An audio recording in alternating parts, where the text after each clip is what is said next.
It was pouring rain, and a struggling single dad just wanted to get home. But then he saw her, a little girl, shivering, clutching a stuffed rabbit, and crying alone. He thought he was saving her from the cold. But minutes later, a black car screeched up, and everything changed. She wasn't just a lost little girl, she was the heir to an empire. And his one small act of kindness was about to pull him into a world of money, power, and dangerous family secrets.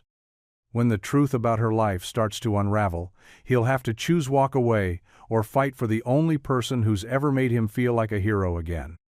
But why was she alone at that bus stop? And what will he risk when helping her could cost him everything? The steady drumbeat of rain echoed through the empty streets of Willow Creek as Jack Harmon pulled down the heavy metal door of his repair shop. The worn sign above read, "Harmon's Auto Repair," in faded blue letters, barely visible in the dim glow of the street lamp. His shoulders ached from a long day, bent over engines and transmissions, but bills didn't pay themselves. He fished out his old umbrella from behind the driver's seat of his pickup truck. The black fabric was frayed at the edges, but it still did its job. The umbrella sprung open with a soft click as Jack stepped into the downpour, his work boots splashing through growing puddles on the cracked pavement. The clock on his dashboard read 9:47 p.m. when he finally settled into the driver's seat. Sam would be worried. He'd promised to be home by 9.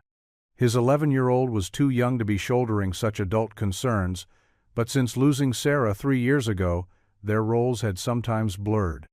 Jack cranked the heat and pulled away from the curb, windshield wipers working overtime against the deluge. 3 blocks from home, something caught his eye.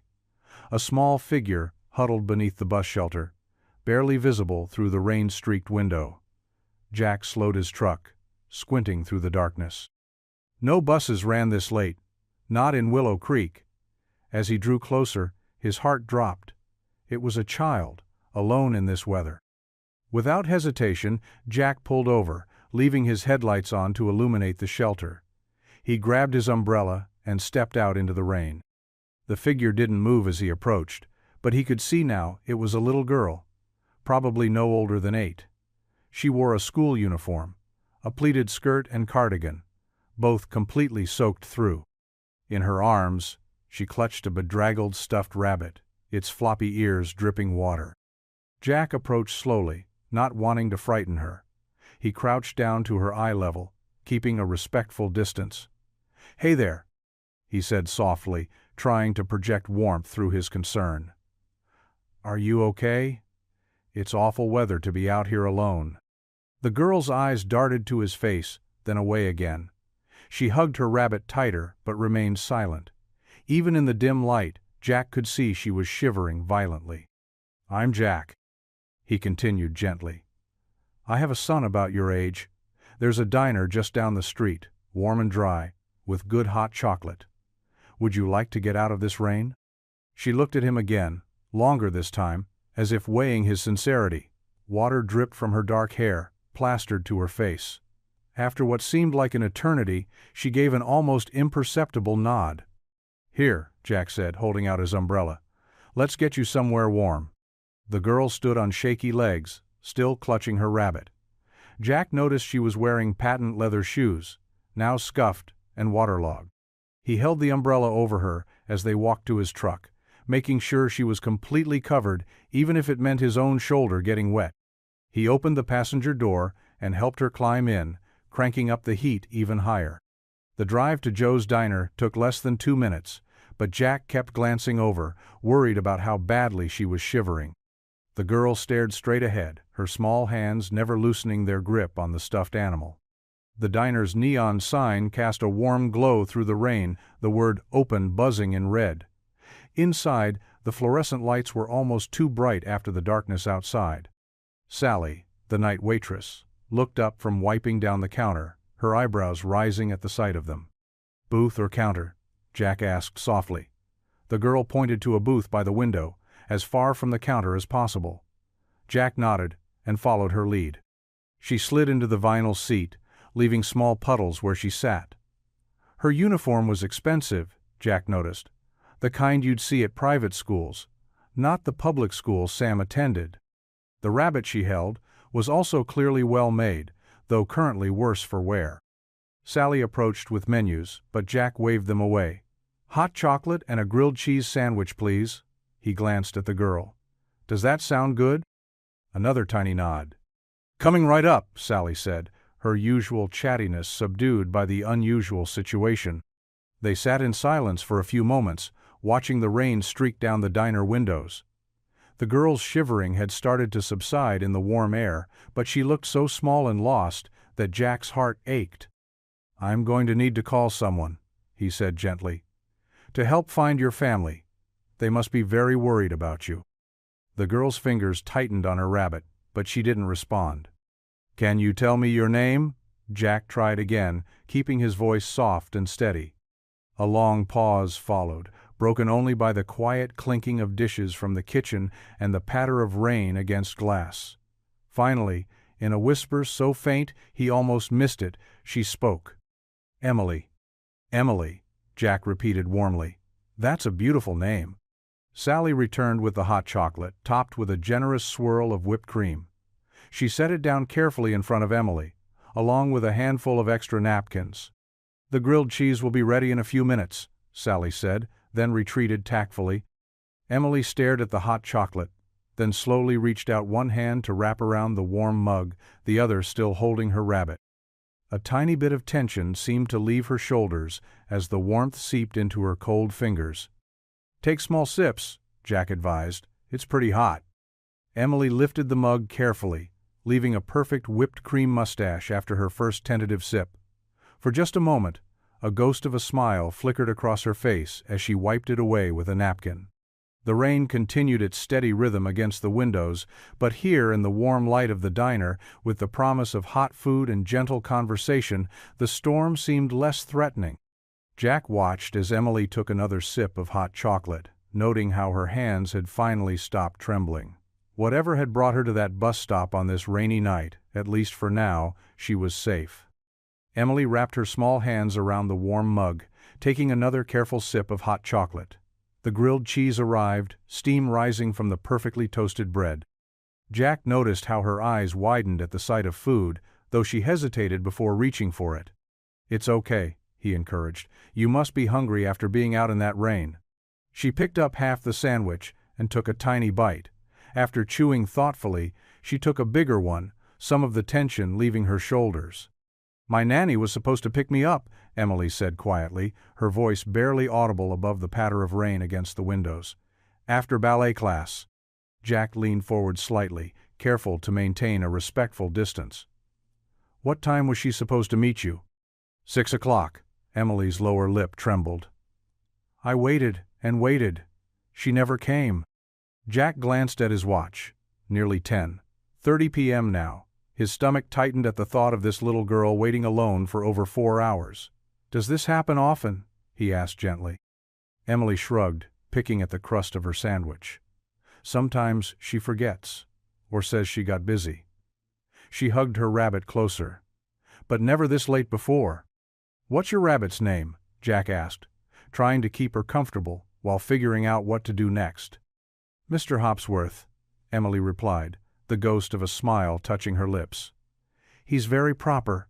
See his bow tie?" Jack nodded seriously at the sodden velvet bow around the rabbit's neck. "Very distinguished." Sally approached with fresh hot chocolate, giving Jack a meaningful look. He understood. They needed to contact the authorities. "Emily," he said carefully, "I need to make a phone call to some people who can help us find your family. Is that okay?" Fear flickered across her face. Are they going to be mad?" "No, sweetheart. They just want to make sure you're safe." Jack stood slowly. "I'll be right over there at the counter, where you can see me the whole time. Would you like Sally to sit with you?" Emily nodded, clutching Mr. Hopsworth tighter. Sally slid into the booth with a warm smile as Jack walked to the counter. He kept his voice low as he dialed the police, explaining the situation to the dispatcher. They promised to send someone right away. Before he could return to the booth, headlights swept across the diner's windows as a sleek black town car pulled up outside. The vehicle looked startlingly out of place in this modest neighborhood, a luxury model that probably cost more than Jack's house. A man in an impeccable uniform burst through the door, rain dripping from his cap. His eyes darted around the diner before landing on Emily. "Miss Emily!" he exclaimed, relief and anxiety warring in his voice. "Thank heavens!" Emily shrank back in her seat, pressing against the window. The chauffeur approached their booth, his polished shoes squeaking on the linoleum floor. "We've been searching everywhere for you, Miss Emily. Your grandmother is beside herself with worry." Jack stepped forward protectively, noting Emily's discomfort. "I'm Jack Harmon. I found her at the bus stop about an hour ago." The chauffeur turned to him, taking in Jack's work clothes and grease-stained hands. "Thomas Burke, the Wexler family chauffeur." "I cannot thank you enough, sir." He reached into his jacket and pulled out a leather wallet. "Please, allow me to compensate you for your trouble." "That won't be necessary," Jack said firmly, holding up a hand. "I'm just glad she's safe." Thomas insisted, trying to press several crisp bills into Jack's hand. "Sir, I must insist. The family would want—" "No thank you," Jack repeated, stepping back. "Really." Emily slid out of the booth, moving to stand beside Jack. Her small hand found his, fingers cold, despite the hot chocolate. Thomas noticed the gesture, his expression tightening slightly. "Come along, Miss Emily. Your grandmother is waiting." He held out his hand, but Emily didn't move. "Can't Jack take me home?" she asked in a small voice. Thomas shook his head. "I'm afraid not, Miss Emily. You know the rules about strangers." "But he's not a stranger," Emily protested. "He's nice. He bought me hot chocolate and grilled cheese, and he didn't even want money." "Nevertheless," Thomas said firmly, "we must go. Now." Jack knelt down to Emily's eye level, gently disentangling his hand from hers. "It's okay, Emily. You should go home to your family. They've been worried about you." Tears welled up in Emily's eyes. She threw her arms around Jack's neck, surprising him with the force of her embrace. Her wet hair pressed against his cheek as she whispered, "I wish you were my daddy."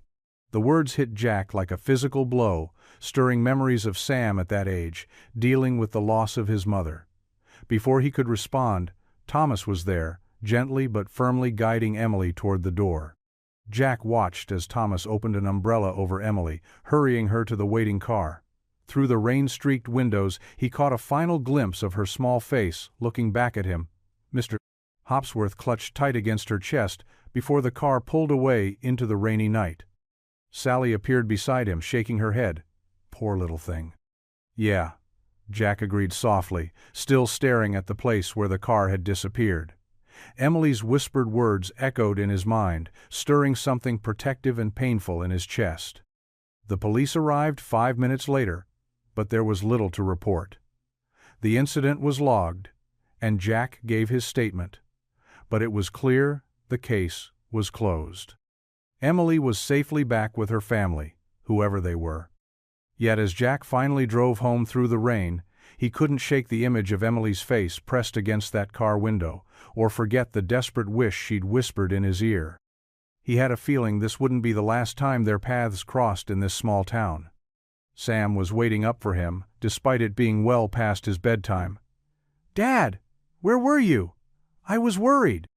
Jack pulled his son into a tight hug, grateful for the simple warmth of family. "Sorry, buddy. Something came up, but I'm home now." Later, lying in bed, Jack stared at the ceiling while rain drummed against the roof. Emily's words kept playing in his mind. "I wish you were my daddy." Such a simple phrase, but heavy with longing and trust that he hadn't earned. He wondered about her home life, about what would make a child that age wish for a stranger to be her father. Finally, Jack rolled over and closed his eyes, pushing away thoughts of lost little girls and expensive black cars. He had his own child to worry about, his own struggles to face. Whatever Emily's story was, it wasn't his to solve. But somewhere in the rain-soaked night, he knew a little girl was holding a damp stuffed rabbit named Mr. Hopsworth, and he hoped she was truly safe and warm.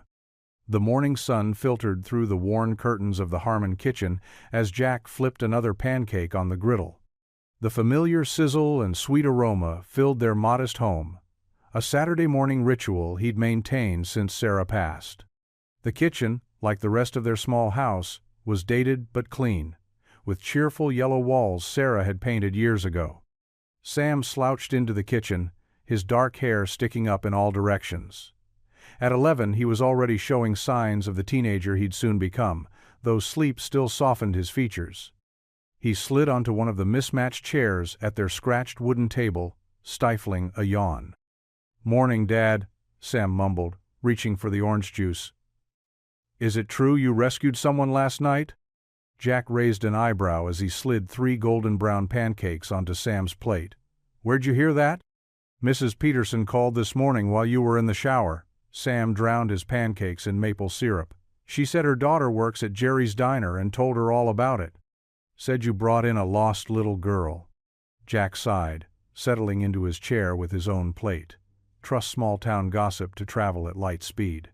"I just helped someone who needed it, Bud. Nothing heroic about it." "Was she really rich?" Sam pressed between bites. "Katie, Mrs. Peterson's daughter," said the chauffeur who picked her up, drove one of those fancy cars like in the movies. Jack thought about Emily's expensive ballet clothes, now that he recalled them properly, and the chauffeur's pristine uniform.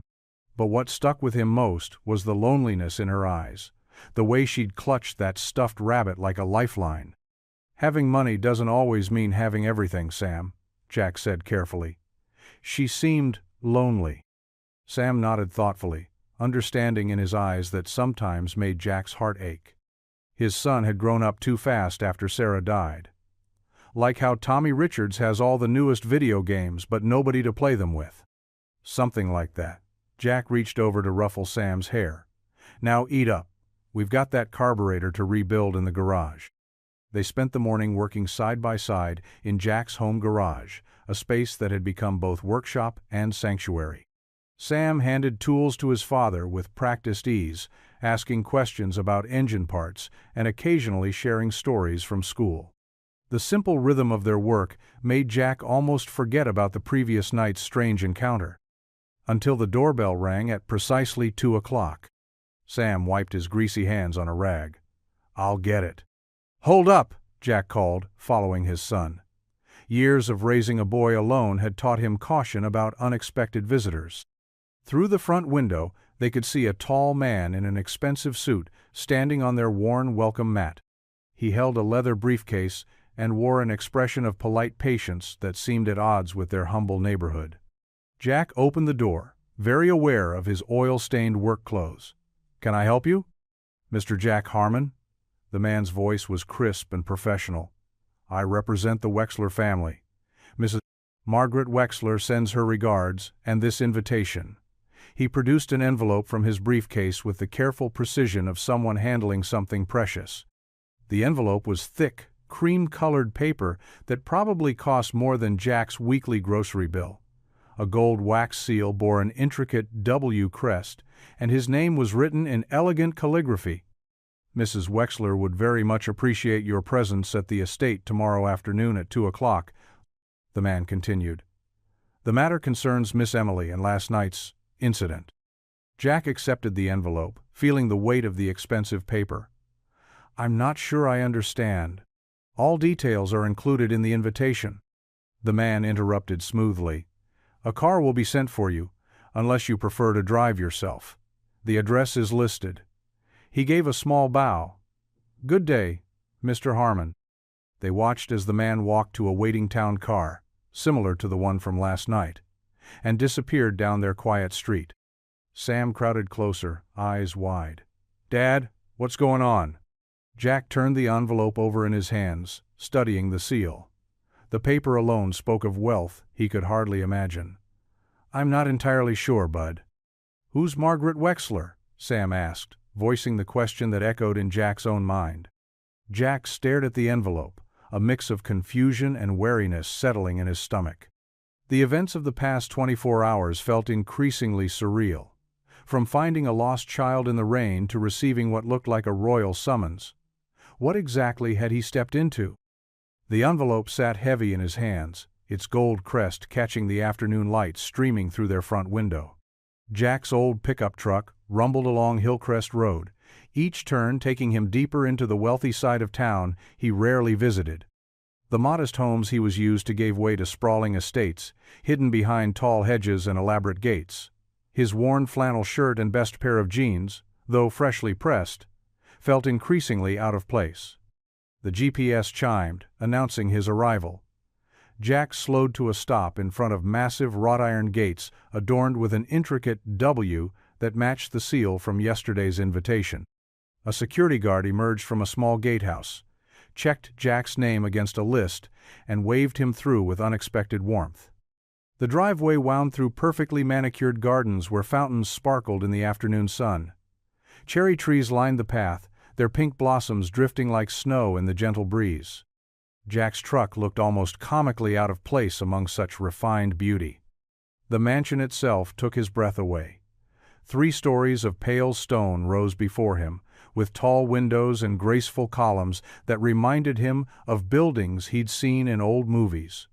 Several luxury cars were parked in the circular drive, their polished surfaces gleaming. Jack pulled his truck to a stop, feeling like a dandelion in a bed of roses. Before he could even reach for his door handle, it flew open. "Jack, you came!" Emily burst out of the mansion's grand entrance, her face lit up with pure joy. She wore a pale blue dress that probably cost more than his monthly mortgage, but her smile was what caught his attention, genuine and brilliant, nothing like the tear-stained face he'd first met in the rain. She grabbed his hand with surprising strength for such a small person, practically bouncing with excitement. "Come on, grandmother's waiting to meet you." Jack let himself be led up marble steps and through massive wooden doors carved with intricate patterns. The entrance hall stunned him into silence. A crystal chandelier hung from a ceiling 2 stories high, while a sweeping staircase curved up both sides of the room. His work boots echoed on the marble floor. "This way." Emily tugged him toward double doors on the right. "Grandmother always has tea in the drawing room at this time." The drawing room matched the grandeur of the entrance hall, but somehow felt warmer. Thick carpets in deep burgundy covered the floor, and floor-to-ceiling bookshelves lined 2 walls. A fire crackled in a marble fireplace despite the mild spring day, and comfortable-looking leather chairs were arranged around it. In one of these chairs sat an elderly woman who could only be Margaret Wexler. Her silver hair was perfectly styled, and she wore a tailored navy suit that spoke of quiet wealth. Despite her obvious age, she sat straight-backed and alert, watching them enter with sharp eyes that missed nothing. "Grandmother," Emily bounced over to her. "This is Jack, the man who saved me. He should see our block." Margaret Wexler's stern expression softened slightly as she looked at her granddaughter. "Perhaps introductions first, dear one?" Her voice was rich and cultured, but held genuine warmth when addressing Emily. She turned to Jack, studying him with those penetrating eyes. "Mr. Harmon, thank you for coming. Please, sit." She gestured to the chair opposite her. Jack sank into the leather chair, trying not to feel overwhelmed by his surroundings. "Ma'am, I appreciate the invitation, but I'm not sure why I'm here." "You're here because you showed kindness to my granddaughter when she needed it," Margaret said simply. "And because Emily hasn't stopped talking about you since that night." Emily, who had perched on the arm of her grandmother's chair, beamed at this. "Jack should know about our buildings, grandmother. Can I show him the map?" Margaret's lips curved in a small smile. "If you wish, dear." Emily jumped up and rushed to the far wall, where Jack noticed a large framed map of the downtown area. She waved him over eagerly. As Jack approached, he realized it wasn't just any map. It was a detailed layout of the city's historic district, with certain buildings marked with small gold pins. Emily pointed to them excitedly. "See? This one's the old theater, and this is the bookstore with the cat in the window, and here's the ice cream shop." Her finger traced from pin to pin. "They're all ours. Well, grandmother says they belong to the family trust, but that means they're ours, right?" Jack looked closer at the map, realization dawning. The pins marked nearly every significant building in the downtown area, the entire historic block he'd driven past countless times, admiring the preserved architecture and thriving small businesses. "The Wexler family has been part of this town for 4 generations," Margaret explained from her chair. We believe in preserving its character while ensuring it remains vital and alive." Emily nodded seriously. "Grandmother says we're not just owners, we're care-keepers." She stumbled slightly over the word, making it sound even more important. "That means we have to take care of everything and everyone." She looked up at Jack with complete trust. "Like you took care of me." Jack felt something catch in his throat at her words. He looked at the map again, at all those golden pins marking places he knew, places where people worked and lived and built their dreams, places that, apparently, this family quietly maintained and protected. Emily tugged at his sleeve, drawing his attention to another pin. "And this one's my favorite. It's the diner where you bought me hot chocolate." She smiled up at him as if sharing a wonderful secret. "Did you know we owned it? Jerry's been running it forever, Grandmother says. She says good people deserve to keep doing what they love." Margaret gestured to a delicate teacup on the small table beside Jack's chair. "Please help yourself. It's Earl Grey. I find it quite soothing during difficult conversations." Jack carefully lifted the fragile china, feeling like his rough mechanic's hands might shatter it. "Thank you, ma'am." "Now then." Margaret settled back in her chair, her own teacup balanced perfectly in her hands. "Tell me about yourself, Mr. Harmon. Emily says you have a son?" "Yes, ma'am. Sam. He's 11. Jack's face softened at the mention of his boy. "He's a good kid. Smart, too. Already knows more about cars than most adults who come into my shop." Emily perked up from where she'd settled on a cushioned window seat. "You fix cars? That's so cool. Can you fix anything?" Jack chuckled. "Well, I try. Been running Harmon's Auto Repair for about 15 years now. It's not much, but it's honest work." "And your wife?" Margaret asked gently, noting how Jack's expression changed. He stared into his teacup for a moment. "Sarah. She passed away 3 years ago. Cancer." The words still caught in his throat, but they didn't strangle him like they used to. "She was a kindergarten teacher. The kids loved her." Margaret's face softened with genuine sympathy. "I'm truly sorry for your loss. I know something of raising a child alone. My Herbert passed when Vanessa was just 12. At the mention of Vanessa, Emily's bright mood dimmed slightly. She hugged her knees to her chest, looking out the window at the gardens. Margaret set her teacup down with a quiet clink. "Which brings me to why I asked you here today, Mr. Harmon." She straightened in her chair, her bearing becoming more businesslike. "My daughter Vanessa, Emily's mother, is frequently occupied with business matters. She travels extensively, managing various aspects of our family's investments." Jack noticed how carefully she chose her words, and how Emily seemed to shrink further into herself. "The incident the other night," Margaret continued, "was not the first time Emily has been left waiting due to miscommunication with her caretakers. We've gone through several nannies this year alone." Her voice carried a note of controlled frustration. "What Emily needs is consistency. Someone reliable, trustworthy, and kind." She fixed Jack with those sharp eyes again. "Someone like you, Mr. Harmon." Jack blinked, caught off guard. "Ma'am? I'd like to offer you a position as Emily's driver and personal security." Margaret's tone was matter-of-fact. "You would ensure she gets to and from school safely, accompany her to her various activities, and generally keep watch over her well-being. The salary would be quite generous. Enough to help with your son's future college expenses, I should think." Jack's mind reeled at the suggestion. He thought of his struggling shop, the mounting bills, the college fund for Sam that held far too little. But something else nagged at him. "What about my garage?" he asked. "I can't just abandon my customers." Margaret nodded approvingly, as if his concern confirmed something for her. "You wouldn't have to. We can arrange the schedule around your shop hours. Perhaps hire additional help there? The salary would more than cover it." From her window seat, Emily watched him with barely contained hope, her fingers fidgeting with the hem of her dress. I don't know what to say," Jack admitted. "It's a generous offer, but—" He thought of Sam, how this could change things for them both. No more choosing between new school clothes and car repairs. No more lying awake at night wondering how he'd manage next month's mortgage. But it wasn't just about the money. He looked at Emily, saw the loneliness in her eyes that matched what he sometimes saw in Sam's. Two kids who'd lost something precious, one to death, one to absence. "This is quite a lot to process," Margaret said kindly. "Why don't you take tonight to think it over? Discuss it with your son. We can talk details tomorrow if you're interested." Emily jumped up from her seat. "Please say yes, Jack." She rushed over and threw her arms around him in an impulsive hug. "Please?" she whispered. Jack patted her back awkwardly, overwhelmed by the trust this small person placed in him. "I'll think about it really carefully," he promised.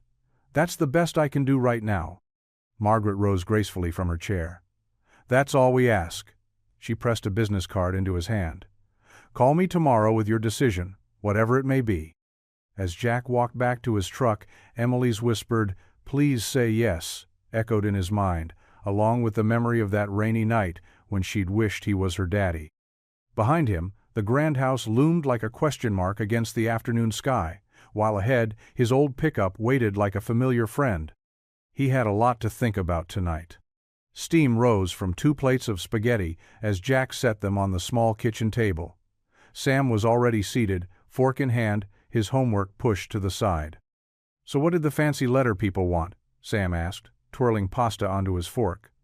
"Was it about that girl from the bus stop?" Jack settled into his chair, the old wood creaking beneath him. "Yeah, it was. Her name's Emily. She lives with her grandmother in this huge mansion on the hill. You know, the one past Cedar Street?" Sam's eyes widened. "The one that looks like a castle? No way." He leaned forward, elbows on the table, until Jack gave him a gentle reminder tap. "Sorry, but what did they want?" Jack took a deep breath, pushing his meatballs around the plate. "Well, they offered me a job. Emily's grandmother wants me to be her driver and sort of look after her while she's out and about." "Like a bodyguard?" Sam's face lit up. "That's awesome, Dad. Would you get to wear a suit and everything?" Jack couldn't help but smile at his son's enthusiasm. "I suppose I would. But it's a big change, buddy. I'd have to cut back hours at the garage, maybe hire someone to help out there." "But you're always saying we need more help at the garage anyway," Sam pointed out, reaching for his glass of milk. "And Emily seemed nice when you told me about her this morning. How old is she?" 8. Jack watched his son's face carefully. "About 3 years younger than you. She's lonely, I think.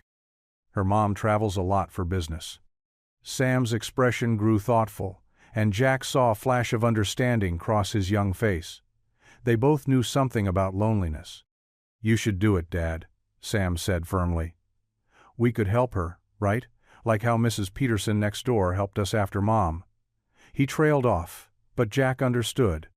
The mention of their elderly neighbor who'd brought them casseroles and offered to watch Sam in those first awful months after Sarah's death touched something deep in Jack's heart. He reached across the table and squeezed his son's hand. "You're right, buddy. Mrs. Peterson was there when we needed someone. Maybe this is our chance to do that for someone else." Jack paused, then added, "But it would mean some changes for us too. I might not be at the garage as much, though I'd make sure to be home for dinner." "That's okay," Sam said, brightening. "Maybe I could meet Emily sometime? I could show her my comic books, if she likes those kinds of things." Jack felt a weight lifting from his shoulders. He'd been worried about how Sam would take the news, whether he'd feel threatened by the idea of his dad spending time with another child. But here was his boy, already thinking about sharing his treasures. After dinner, they did the dishes together. Sam washing while Jack dried, their usual routine. The familiar rhythm gave Jack time to think, to turn over the day's events in his mind. The money would help with the garage, he said aloud, more to himself than to Sam. Maybe finally fix that lift in Bay 3, get some new diagnostic equipment. "And my college fund?" Sam asked hopefully, hands deep in soapy water. Jack ruffled his son's hair with his free hand. "Yeah, buddy, that too." The thought of securing Sam's future made the decision feel more right with each passing moment. Later that night, after Sam had gone to bed, Jack sat in his favorite armchair, the one Sarah had reupholstered herself years ago. The house was quiet, except for the gentle ticking of the clock on the mantel and the distant hum of traffic. He closed his eyes, hands clasped together, and did what he always did when facing a big decision. He prayed. "Lord," he whispered, "you know I'm not sure about this. It's a different world up there on that hill, way different from fixing engines and living paycheck to paycheck. But that little girl, she needs someone. And maybe we need this too. Just give me a sign if this is the right path." As if in answer, a car passed by outside, its headlights sweeping across the living room wall. They illuminated Sarah's favorite photo, the three of them at the beach, Sam building a sandcastle, while Jack and Sarah smiled at the camera. He remembered how Sarah had always said that love was about more than blood relations, that family could be found in unexpected places. Jack stood up, his decision made. He knew what he had to do. The next morning, after getting Sam off to school, Jack dialed the number Margaret had given him. It rang twice before her crisp voice answered. "Mrs. Wexler? It's Jack Harmon." He took a deep breath. "About that job offer, I'd like to accept." Jack tugged at his collar as he walked up the sweeping driveway of the Wexler estate. His newly pressed white shirt felt stiff and foreign compared to his usual work clothes. He'd woken up extra early to iron it perfectly, wanting to make a good first impression on his official start day. The morning sun cast long shadows across the manicured lawn, and dew still sparkled on the hedges. Jack checked his watch. 7:15 a.m., exactly on time. He'd barely reached the front steps when the massive oak door flew open. "Jack!" Emily burst out, her backpack bouncing against her shoulders. Her school uniform was pristine, navy blazer, pleated skirt, and polished shoes, but her excitement made her look like any other 8-year-old ready for an adventure. "You came!" "Of course I did." Jack smiled, relaxing a little at her enthusiasm. "Ready for school?" Before Emily could answer, a stern-faced woman in her 50s appeared in the doorway. Her gray hair was pulled back in a tight bun, and she wore a pressed black dress with a white apron. "Mr. Harmon," she said formally. "I'm Mrs. Chen, the housekeeper. Please come in. We need to go over Miss Emily's schedule before you leave." Inside, the foyer gleamed with polished marble. Jack followed Mrs. Chen to a small office off the main hall, while Emily trailed behind them, clutching her rabbit. "Miss Emily's school begins at 8:15 sharp," Mrs. Chen explained, handing Jack a leather-bound planner. "She attends St. Catherine's Academy. On Mondays and Wednesdays, she has ballet at 3:30. Tuesdays are piano lessons at 4:00. Thursdays, she sees her tutor until 5:00. Jack's head spun slightly as he noted each activity. It was more structured than anything Sam had ever done. "What about Fridays?" he asked, noticing the empty slot. "Those are usually free," Mrs. Chen replied, "unless Mrs. Wexler has special events planned." She paused, lowering her voice. "Miss Emily's mother is currently traveling in Europe. She calls on Sundays at 7 p.m. Emily's face fell slightly at the mention of her mother, and she hugged her stuffed rabbit tighter. Jack felt a familiar ache in his chest, the same one he got when Sam tried to hide his sadness about his own mom. "Well then," Jack said brightly, turning to Emily, "shall we get this show on the road?" Emily's smile returned. "Can we take the blue car? The silver one's boring." Mrs. Chen handed Jack a ring of keys. "The vehicles are in the garage. The blue Audi is Miss Emily's favorite, though her grandmother prefers the Mercedes for formal occasions." Jack led Emily to the 3-car garage, where gleaming vehicles sat in perfect alignment. He opened the door of the blue Audi, still amazed that he'd be driving such an expensive car. "Your chariot awaits, my lady," he said with an exaggerated bow, making Emily giggle. During the drive to school, Jack noticed Emily watching him in the rearview mirror. She seemed to be studying him, as if trying to solve a puzzle. "What's Sam like?" she asked suddenly. Jack smiled, remembering his son's enthusiasm about meeting her. "He's 11, loves comic books and helping me fix cars. He's pretty good at math, too, though don't tell him I bragged about that." "Does he like rabbits?" I have 14 stuffed ones. Emily held up her well-loved bunny. This is Mr. Whiskers. He's my favorite. I'm sure Sam would love to meet Mr. Whiskers, Jack assured her. Maybe sometime you could come over and show him your whole rabbit family. Emily's face lit up at the suggestion, but then clouded slightly. If grandmother says it's okay, she added quietly. The rest of the day passed in a blur of new routines and responsibilities. Jack familiarized himself with the best routes between Emily's various activities, learned which parking spots to avoid at the school, and discovered Emily's favorite radio stations. The ride home was quieter. Emily sat in the back seat, staring out the window as houses and shops rolled by. Jack could see the exhaustion in her small face. It was a long day for an 8-year-old. You know what this car reminds me of? Jack said, breaking the silence. Emily perked up slightly. What? A blueberry. A very fancy, very shiny blueberry. A smile tugged at Emily's lips. That's silly. Cars can't be blueberries. Oh no? Then how come I feel like making jam every time I look at it? Emily's giggle filled the car. You're funny, Jack. Not like the other drivers. They never talk to me at all. Well, that's their loss, Jack said. They missed out on some quality conversation with you and Mr. Whiskers. When they arrived back at the estate, Emily didn't immediately hop out of the car like she had at school. Instead, she pulled something from her backpack. I made this during art class, she said shyly, handing Jack a piece of paper. It was a crayon drawing of 3 figures holding hands. The tallest wore what looked like a white shirt and had brown hair. Clearly Jack. Next to him was a boy in a red t-shirt, labeled Sam in careful printing. On the other side was a small girl in a blue dress holding a brown rabbit. Jack felt his throat tighten as he looked at the simple drawing. Above the figures, Emily had written in large letters, "My new friends." Do you think Sam will like it? Emily asked anxiously. We could hang it up somewhere. Maybe in the garage where you work? He'll love it, Jack assured her, carefully folding the drawing and tucking it into his shirt pocket. And I know exactly where to put it, right next to my toolbox where I can see it every day. Emily beamed, then gave him a quick hug before darting out of the car and up the steps where Mrs. Chen waited. Jack watched her go, the drawing a warm weight against his heart, knowing that, somehow, this job was going to be about much more than just driving a car.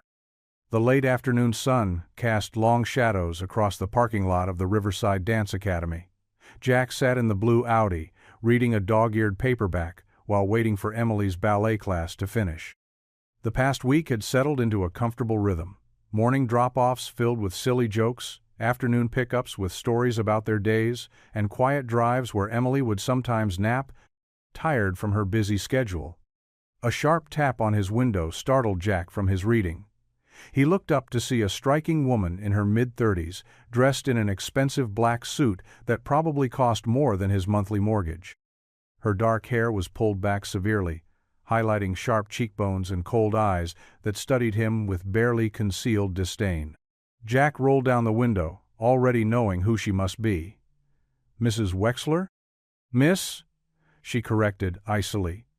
Vanessa Wexler. You must be the new driver my mother hired. Jack Harmon, he offered with a polite smile, though she hadn't asked. It's nice to meet you. Emily's told me a lot about... Yes, I'm sure she has. Vanessa cut him off, her perfectly manicured fingers drumming against the car door. Mother informed me about your heroic rescue the other week. Very touching. Her tone suggested it was anything but. Jack kept his expression neutral, remembering Margaret's warnings about Vanessa's protective nature. Just trying to help, he said simply. Vanessa's eyes swept over him, taking in his plain button-down shirt and worn shoes. Well, I appreciate you playing chauffeur for my daughter, Mr. Harmon.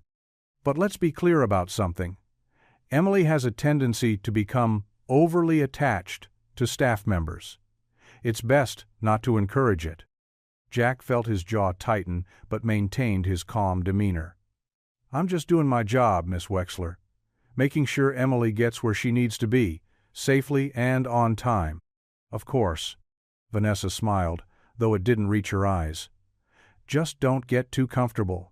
Family affairs can be complicated. I wouldn't want you to overstep any boundaries."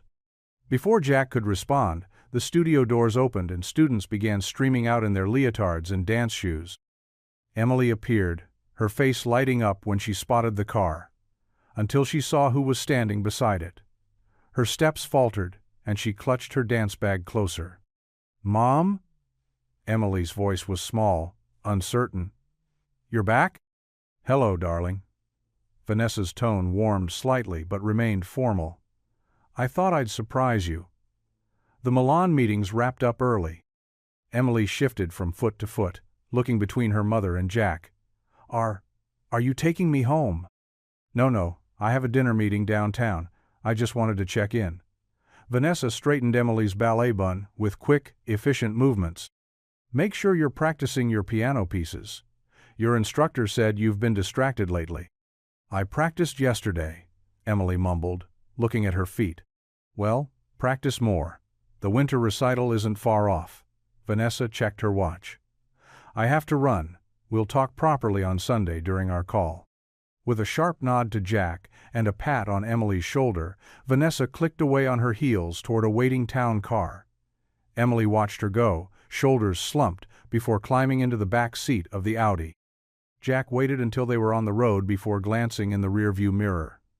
Emily sat quietly, picking at a loose thread on her dance bag. "You okay back there, kiddo?" Emily nodded, then shook her head, then shrugged, a full range of uncertainty in 3 quick movements. "I didn't know Mom was coming back." "Surprises can be tough sometimes," Jack said gently. "She didn't even ask about my new ballet routine," Emily said, her voice wobbling slightly. "Or about school or anything." Jack's heart ached at the hurt in her voice. He thought about Sam, how even on his busiest days, they always found time to talk about what mattered: homework struggles, friend drama, the latest superhero movie. "Mom never talks to me like you do," Emily muttered so quietly Jack almost missed it. He gripped the steering wheel tighter, choosing his next words carefully. The last thing he wanted was to make things harder between Emily and her mother, despite what he thought about Vanessa's parenting style. "Sometimes," he said slowly, "grown-ups get so busy with their own stuff, they forget how to slow down and really listen. It doesn't mean they don't care." Emily considered this, hugging her dance bag like it was one of her stuffed rabbits. "Do you get busy like that?" "Sure do. But you know what helps? Sam reminds me when I'm going too fast. He'll say, 'Dad, you're doing that zombie thing again.' That's what we call it when I'm not paying attention properly." This drew a small giggle from Emily. "Like a brain-eating zombie?" "Exactly. Though in my case, it's more like a coffee-drinking, schedule-checking zombie." Jack made an exaggerated zombie face in the mirror, earning another laugh. "Can I tell you when you're being a zombie?" Emily asked, perking up slightly. "Absolutely. Though I promise to try my best not to turn into one in the first place." The tension in the car eased as they continued their drive, Emily gradually returning to her usual chatty self as she described her ballet routine. But Jack couldn't shake the chill from his encounter with Vanessa. Her warning had been clear. He was just the help, and she was watching. As they pulled up to the Wexler estate, Emily gathered her things but paused before getting out. "Jack?" "Yeah?" "Thanks for listening, even when you're not a zombie." Jack smiled, though his heart felt heavy. "Anytime, kiddo. That's what friends are for." He watched her skip up the steps, greeted by Mrs. Chen's familiar efficiency. The drawing Emily had given him last week was still in his garage at home, carefully tacked above his workbench. Looking at it now, he wondered if Vanessa's warning would mean the end of these easy conversations, these small moments of connection that seemed to mean so much to Emily.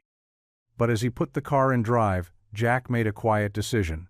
He would keep doing his job, not just the driving part, but the listening part too. Because sometimes, he knew, that's what kids needed most. Someone who would simply hear them, zombie-free. Afternoon sunlight streamed through the glass walls of Margaret Wexler's private sunroom, casting warm patterns across the white wicker furniture and potted orchids. Jack stood awkwardly in the doorway, still not quite used to the grandeur of the estate, even after several weeks on the job. "Come in, Jack," Margaret called, gesturing to the chair across from her. "And please relax. This isn't a formal meeting." Jack settled into the cushioned seat, taking in the peaceful space. Unlike the mansion's other rooms with their heavy antiques and oil paintings, the sunroom felt alive and welcoming.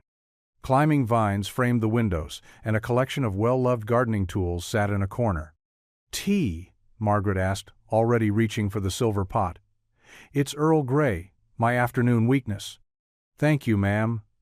Jack accepted the delicate cup, careful not to grip it too tightly. "Margaret, please." She smiled, the stern lines of her face softening. "I think we're past formalities, don't you?" Jack nodded, sipping the tea. They sat in comfortable silence for a moment, listening to birds chirping in the garden outside. Margaret seemed lost in thought, her fingers tracing the rim of her cup. "I saw Vanessa yesterday," she finally said. "She mentioned meeting you at the ballet studio." Jack set his cup down carefully. "Yes, ma'am. Margaret. She seemed concerned about my role here." Margaret sighed, her shoulders dropping slightly. "My daughter has always been protective of what she considers hers, though sometimes I wonder if she knows what truly matters." She stood, walking to a small side table where family photos sat in silver frames. "This was Vanessa at Emily's age," she said, picking up a photo of a little girl in riding clothes, her smile stiff and formal. "Already so proper, so concerned with appearances. I thought I was doing right by her, the best schools, the finest clothes, every advantage money could buy." She returned to her seat, the photo still in her hands. "But somewhere along the way, I forgot to teach her about the things money can't buy: kindness, empathy, the joy of helping others simply because it's right." Jack thought about his own son, how they sometimes struggled to make ends meet, but always found spare change for the donation jar at the grocery store. How Sam insisted on shoveling their elderly neighbor's walkway every winter, refusing payment with a proud grin. "It's not too late," Jack offered gently. "People can change." Margaret's laugh held no humor. "Perhaps. But I see Emily now, so much like Vanessa was, yet desperate for something different. When she talks about you and Sam, her whole face lights up. Do you know what she told me yesterday?" Jack shook his head. "She said you taught her how to check the air in her bicycle tires. Such a simple thing. But she was so proud. 'Now I can help other kids with their bikes too,' she said." Margaret's eyes grew misty.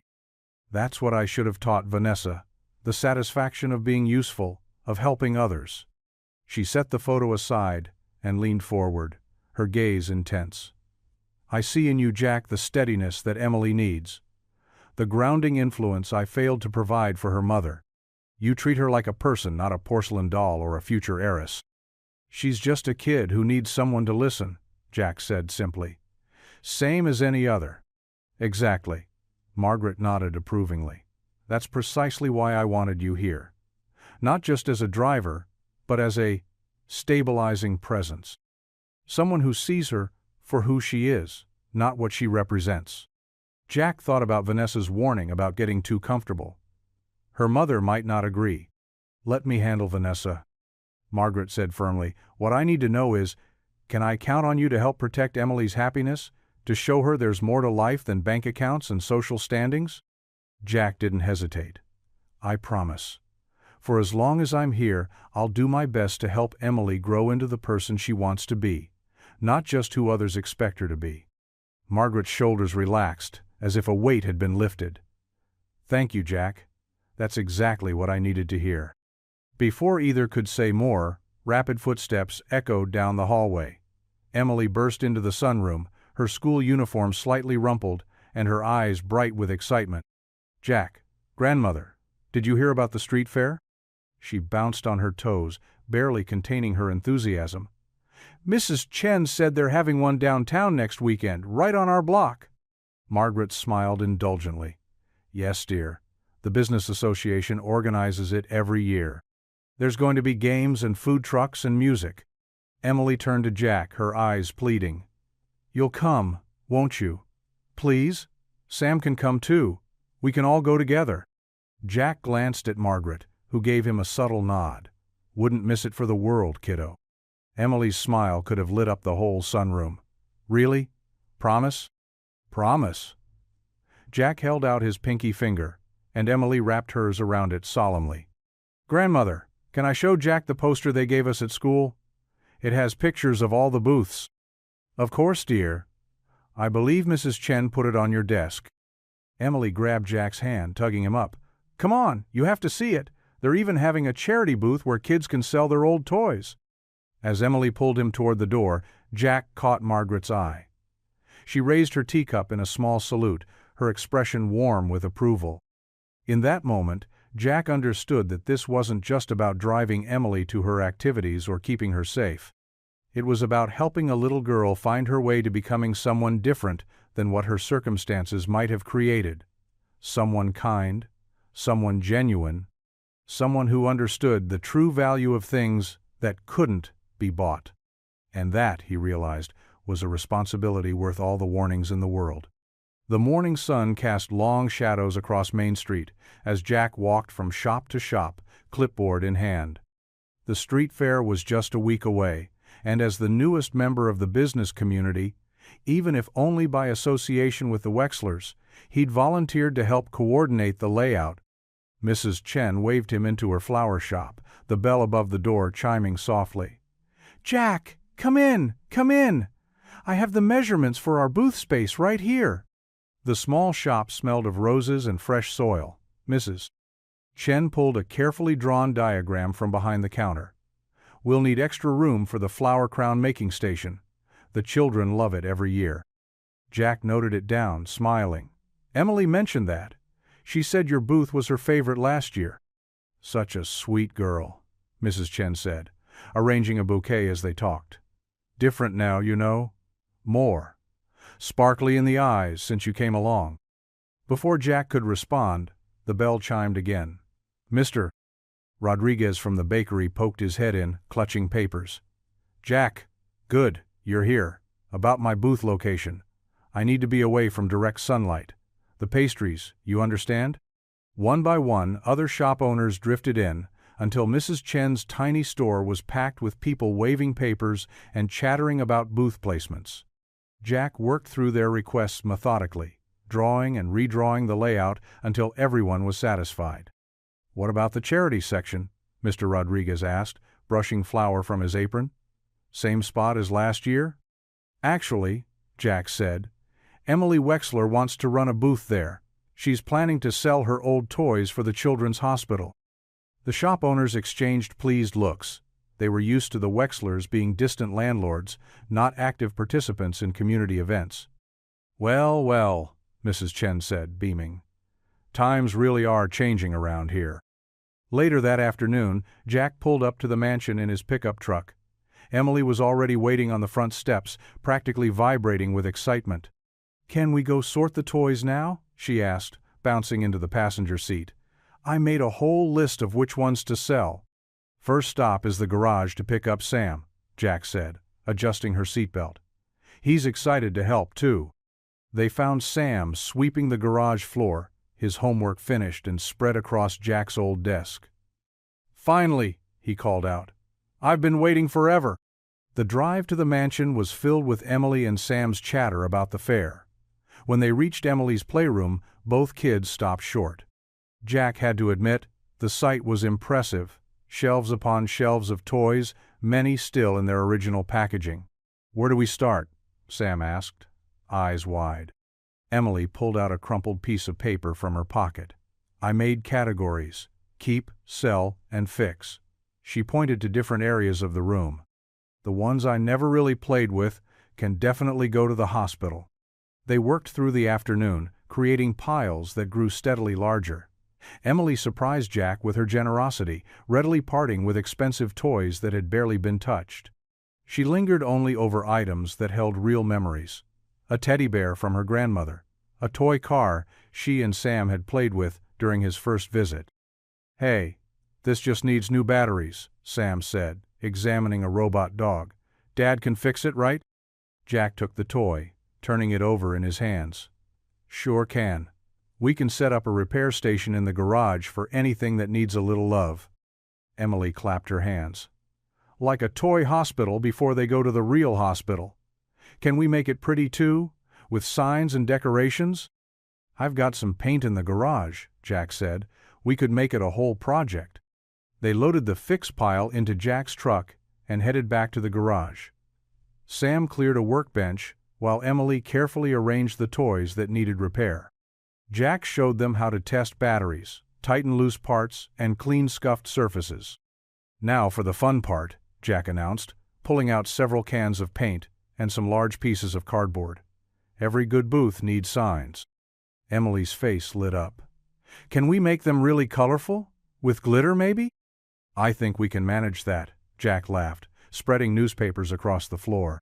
They worked together, Sam sketching out letters while Emily added flourishes and stars. Jack helped them write Toys for Tots and all proceeds to Children's Hospital in bright, cheerful colors. Dad, you've got paint on your nose, Sam snickered, pointing with a dripping brush. Oh yeah? Jack swiped his finger through some blue paint and dotted Sam's cheek. Now you do too. Emily giggled, then squealed as Sam playfully flicked paint in her direction. No fair, I wasn't ready. Soon they were all laughing, their clothes spotted with rainbow dots of paint. The signs lay drying on the workbench, cheerful and slightly messy, perfect for a children's charity booth. I think this calls for a celebration, Jack announced, checking his watch. Ice cream at Ruby's? Yes, both kids shouted, scrambling to their feet. They didn't bother changing, proudly wearing their paint-spotted clothes to the ice cream parlor. Ruby raised an eyebrow at their appearance, but smiled as she scooped their orders. Chocolate for Sam, strawberry for Emily, and vanilla for Jack. Looking festive today, she commented, adding extra sprinkles to both kids' cones. They settled into a booth, Emily and Sam on one side, Jack on the other. Emily had ice cream on her chin, a spot of blue paint in her hair, and the biggest smile Jack had seen yet. This was the best day, she declared, licking strawberry ice cream from her fingers. Can we do more tomorrow? Sure thing, kiddo, Jack said, watching as Sam helped her wipe ice cream from her face, the two of them giggling like siblings. We've still got plenty of toys to fix up. And more signs to make, Sam added, showing off his paint-stained hands. Emily nodded enthusiastically, managing to get more ice cream on her nose. We're going to have the best booth at the whole fair. Jack looked at them both, his son and this little girl, who'd somehow worked her way into their hearts, covered in paint and ice cream and pure joy. Sometimes the best moments in life, he thought, were also the messiest. The morning sun painted golden streaks across Willow Creek's main street as Jack pulled his truck up to the curb. The usually quiet block had transformed overnight into a festival of colors and sounds. Striped tents dotted the sidewalks, and the smell of fresh popcorn and cotton candy already filled the air. Emily practically bounced in her seat, her face pressed against the window. Look at all the people already here! She pointed excitedly at the growing crowd. And the balloons! And, oh, Mrs. Chen's flower crown station is right next to our spot. Sam helped unload the boxes of carefully repaired toys from the truck bed while Jack and Emily set up their folding table. They hung their hand-painted signs, now dry and sparkly, from the tent poles. Perfect height, Jack said, stepping back to admire their work. The morning light caught the glitter they'd added, making the words, Toys for Tots, shimmer invitingly. Emily arranged the toys with careful precision, making sure each stuffed animal sat just right. She'd insisted on giving them all fresh ribbons around their necks, and the effect was charming. The mechanical toys that Jack had fixed were lined up on one side, ready for demonstration. Would you like to test the robot dog? Emily asked a little boy who'd wandered over with his mother.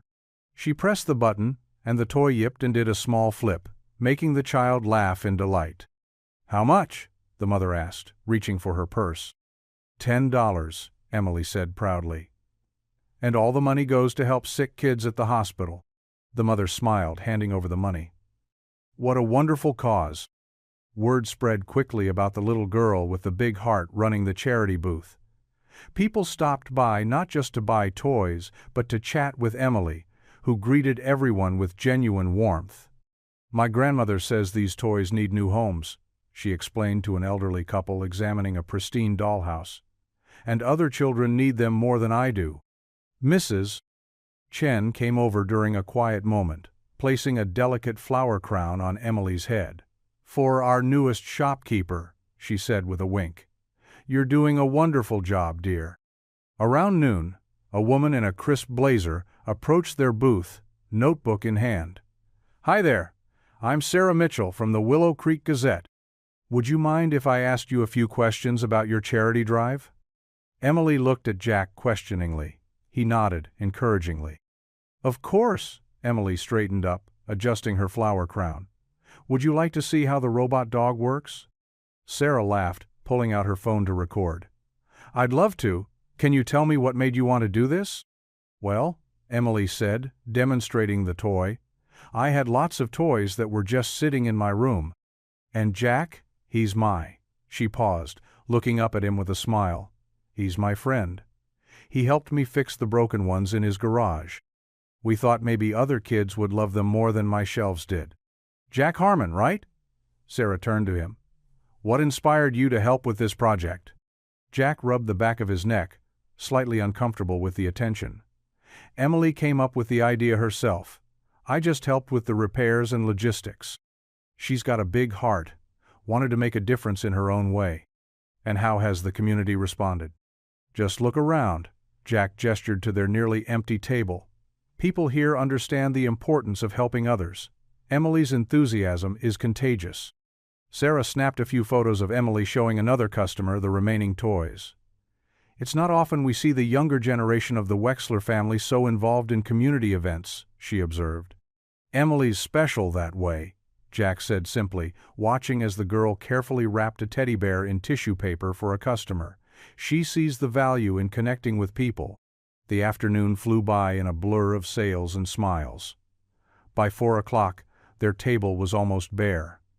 Emily sat counting the money with Sam, both of them cross-legged under the tent. $2,342, Emily announced triumphantly, carefully placing the cash in a donation envelope. "That's so many toys." "You did good, kiddo," Jack said, ruffling her hair. The flower crown was slightly askew, and her cheeks were flushed with excitement. As they packed up the tent and folded the table, several shop owners stopped by to congratulate Emily. Mr. Rodriguez brought over a box of fresh cookies for our hard-working charity workers, and Mrs.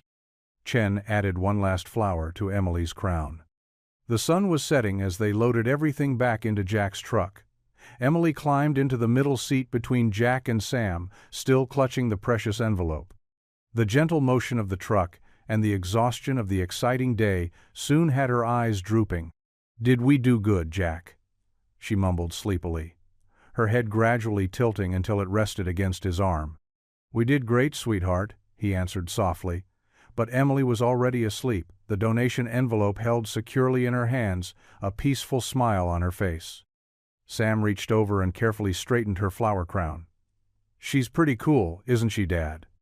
Jack glanced down at Emily's sleeping face, then caught his son's eye with a warm smile. "Yeah, she really is." The truck rumbled quietly through the darkening streets, carrying its precious cargo home after a day of making dreams come true, not just for the future recipients of the toys, but for a little girl who'd found her own way to make a difference. The Monday morning after the street fair dawned gray and chilly. Jack pulled up to the Wexler estate at his usual time, 7:30 sharp, watching his breath form little clouds in the crisp autumn air as he walked to the front door. The weekend's warmth and joy still lingered in his mind, the successful fair, Emily's beaming face as she handed over the donation envelope, the proud article in Sunday's paper featuring their charity booth. Before he could ring the doorbell, the heavy oak door swung open. Instead of Emily's cheerful greeting, he found himself face to face with Vanessa Wexler. She wore a tailored black suit that probably cost more than his monthly salary, her perfectly manicured fingers wrapped around a steaming cup of coffee. "Mr. Harmon," she said, her voice as cold as the morning air. "Come in. We need to talk." Jack hesitated for a moment before stepping into the foyer. The house felt different this morning, the usual warmth replaced by a sterile silence. No sound of Emily's footsteps rushing down the stairs, no cheerful chatter about the day ahead. "Where's Emily?" he asked, trying to keep his tone neutral. "Getting ready," Vanessa replied, leading him to the formal sitting room. "Martha will bring her down when we're finished." She gestured to an antique chair, but remained standing herself, moving to the fireplace where the Sunday paper lay open to the article about the street fair. The photo showed Emily and Jack laughing together at their booth, her flower crown slightly askew. "Quite the publicity stunt," Vanessa said, picking up the paper. "Local mechanic helps Wexler heiress connect with community." "Did you pitch this story to the paper yourself?" Jack felt his jaw tighten. "The reporter approached us. Emily was excited to share what she was doing for the Children's Hospital." "Oh, I'm sure she was." Vanessa's perfectly painted lips curved into a smile that didn't reach her eyes. "You've certainly managed to endear yourself to her, and to my mother. And now, apparently, to the entire town." She set her coffee cup down with a sharp click. "Let me be clear, Mr. Harmon. I know men like you, small-town mechanics who suddenly find themselves with access to wealth and influence, who think they can work their way into a family's good graces by playing hero to a lonely little girl. That's not what this is," Jack said firmly, staying seated despite his instinct to stand. "I'm just doing the job I was hired to do." "Are you?" Vanessa arched an eyebrow. "Was organizing charity events part of your driver duties? Or having my daughter spend time in your garage with your son?" "I've seen the way you're positioning yourself, Mr. Harmon. The concerned father figure. The humble local businessman helping the wealthy little girl learn about real life." She made air quotes with her fingers. "It's quite a narrative you're building." "Emily came up with the charity idea herself," Jack defended, keeping his voice level despite the anger building in his chest. "I just helped her make it happen." "Of course you did." Vanessa walked to the window, looking out at the manicured gardens. "And I'm sure you had nothing to do with the reporter mentioning how unusual it is to see the Wexler family involved in community events. A subtle dig at my parenting, perhaps?" "I never said anything about—" "You didn't have to." She turned back to face him. "You've been here, 2 months? And already you're featured in the paper with my daughter, praised by the local shopkeepers, held up as some kind of working-class hero." Her voice took on a sharper edge. "But let me remind you of something, Mr. Harmon. My mother may control the estate now, but I have considerable influence over her decisions. And your time here is limited." Before Jack could respond, they heard footsteps in the hallway. Emily appeared in the doorway, her school backpack clutched tightly to her chest. Her eyes darted between Jack and her mother. "Ready for school?" she asked quietly, addressing neither of them specifically. "Of course, sweetheart." Vanessa's tone transformed instantly into sugary sweetness. "Mr. Harmon was just leaving. Have a good day at school." She bent to kiss Emily's cheek, leaving a perfect red lipstick mark that Emily wiped away when her mother turned back to the window. Jack opened the front door, letting Emily walk ahead of him to the car. As he started the engine, he glanced in the rearview mirror. Emily sat silently in the back seat, staring out the window at her mother's figure still visible through the sitting room glass. The drive was unusually quiet. No chatter about homework or after-school plans. No humming along to the radio. Just the soft sound of tires on pavement and Emily's occasional sighs from the back seat. Jack's hands gripped the steering wheel tightly, Vanessa's words echoing in his mind. He wanted to say something to break the tension, to restore the easy warmth they usually shared. But every time he opened his mouth, he remembered Vanessa's accusations about positioning himself in Emily's life. They were halfway to school when Emily finally spoke, her voice barely above a whisper. "Jack?" "Yeah, kiddo?" "The fair was really good, wasn't it?" He caught her eye in the rearview mirror, seeing the worry there, the need for reassurance. "It was great. You did an amazing thing for those kids at the hospital." She nodded, then went back to staring out the window. The silence felt heavier now, weighted with unspoken questions and fears. Jack drove on, watching the familiar streets pass by. everything looking somehow grayer than it had just yesterday. As they approached the school, Emily clutched her backpack closer. The morning drop-off line moved slowly, giving Jack too much time to think about Vanessa's threats and what they might mean for his future, and more importantly, for Emily's. He pulled up to the curb, but before Emily could open her door, he turned in his seat to face her. "Hey," he said softly, "you okay?" She nodded, but her eyes stayed fixed on her shoes. "See you after school?" The question carried more weight than usual, as if she needed confirmation that nothing had changed. "Same time as always," Jack assured her, trying to keep his voice steady and normal. "Maybe we can stop for hot chocolate if it stays this chilly." That earned him a small smile before she slipped out of the car and joined the stream of students heading into the building. Jack watched until she disappeared through the front doors, then pulled away from the curb, his mind still churning with Vanessa's words and the quiet dread they had planted in his heart. The morning drop-offs and afternoon pickups became an exercise in holding his breath. Each time Jack pulled up to the Wexler estate, he half expected to see Vanessa's sleek Mercedes parked in the circular driveway. More often than not lately, she was there. On Monday, she appeared just as Emily was climbing into the car, commenting loudly about how quaint it was that Emily insisted on riding in "this old thing" instead of their luxury vehicles. Jack watched in the rearview mirror as Emily's shoulders hunched forward, her usual morning chatter replaced by silence. Wednesday brought another surprise visit. This time, Vanessa swept into the kitchen just as Jack was helping Emily pack her lunch, something they'd started doing together after Emily mentioned she loved his son Sam's sandwich combinations. "Oh, darling," Vanessa had cooed, plucking the brown paper bag from Emily's hands. "We have staff for this sort of thing. Mr. Harmon surely has more important duties than playing cook." Emily's face had fallen, her eyes fixed on the floor. "I like making lunch with Jack," she'd whispered, but Vanessa had already summoned the housekeeper to take over. By Friday, the tension was thick enough to cut with a knife. Jack arrived to find Vanessa inspecting his car with exaggerated concern. "The brake lights seem a bit dim," she announced, though Jack had checked all the vehicle's systems just yesterday. "Perhaps we should have Emily driven in one of our cars instead, for safety reasons, of course."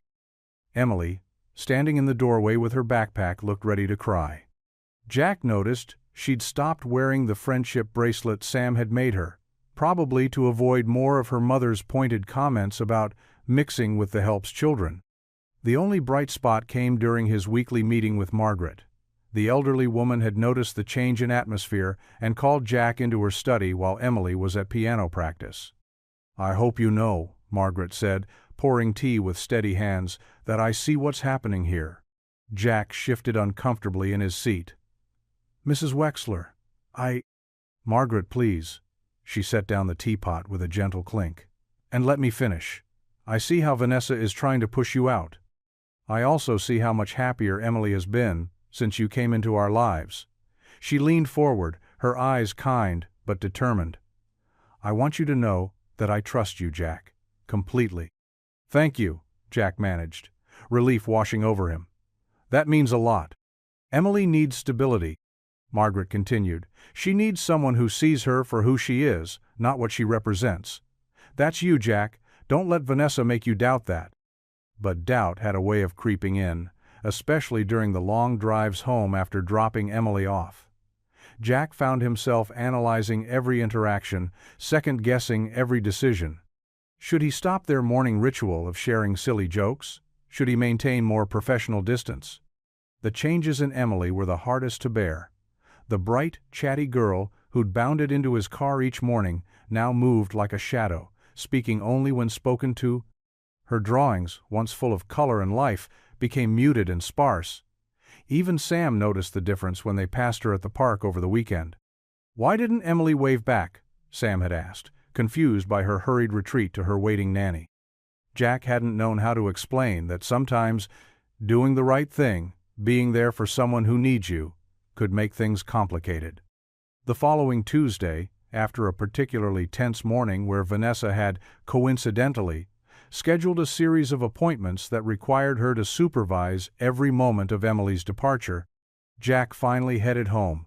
The sun was setting, painting the sky in shades of orange and pink that would normally lift his spirits. But today, even the beautiful sunset couldn't shake the heaviness in his chest. He turned onto his street, automatically checking his rearview mirror, a habit born from weeks of watching for Vanessa's car trailing him. The familiar sight of his small garage came into view, but something was wrong. Even in the fading light, he could see dark marks marring the white-painted walls. Jack's heart pounded as he pulled into the driveway. There, sprawled across the garage door in angry red spray paint, were two words that made his blood run cold. "Stay away." The paint was still fresh enough that tiny droplets had run down the door's metal surface like tears of warning. Jack sat in his truck, staring at the vandalism, his hands gripping the steering wheel so tight his knuckles turned white. This was more than Vanessa's usual subtle threats. This was a line crossed, a message that couldn't be ignored or explained away.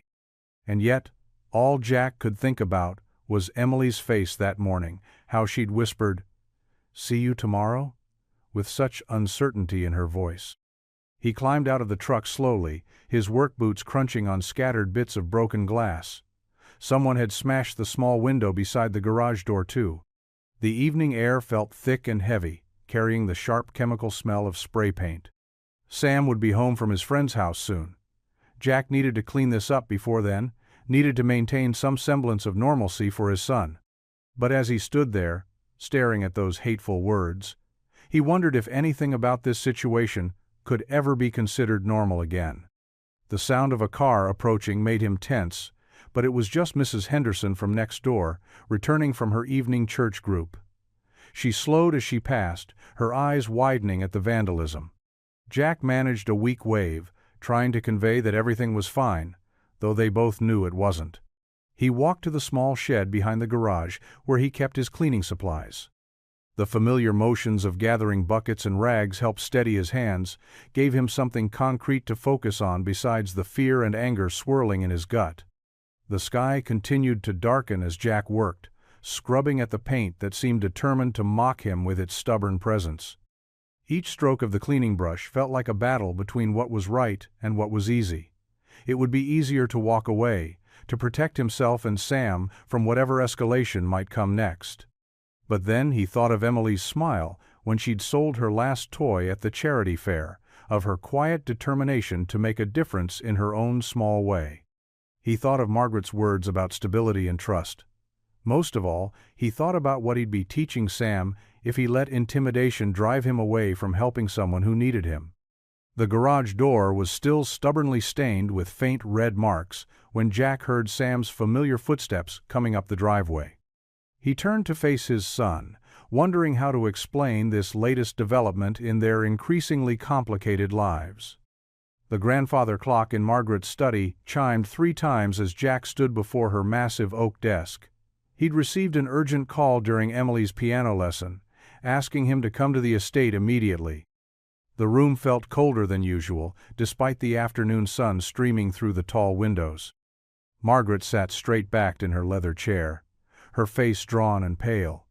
Papers were spread across her desk, something unusual for a woman known for her precise organization. Her hands trembled slightly as she gestured for Jack to sit down.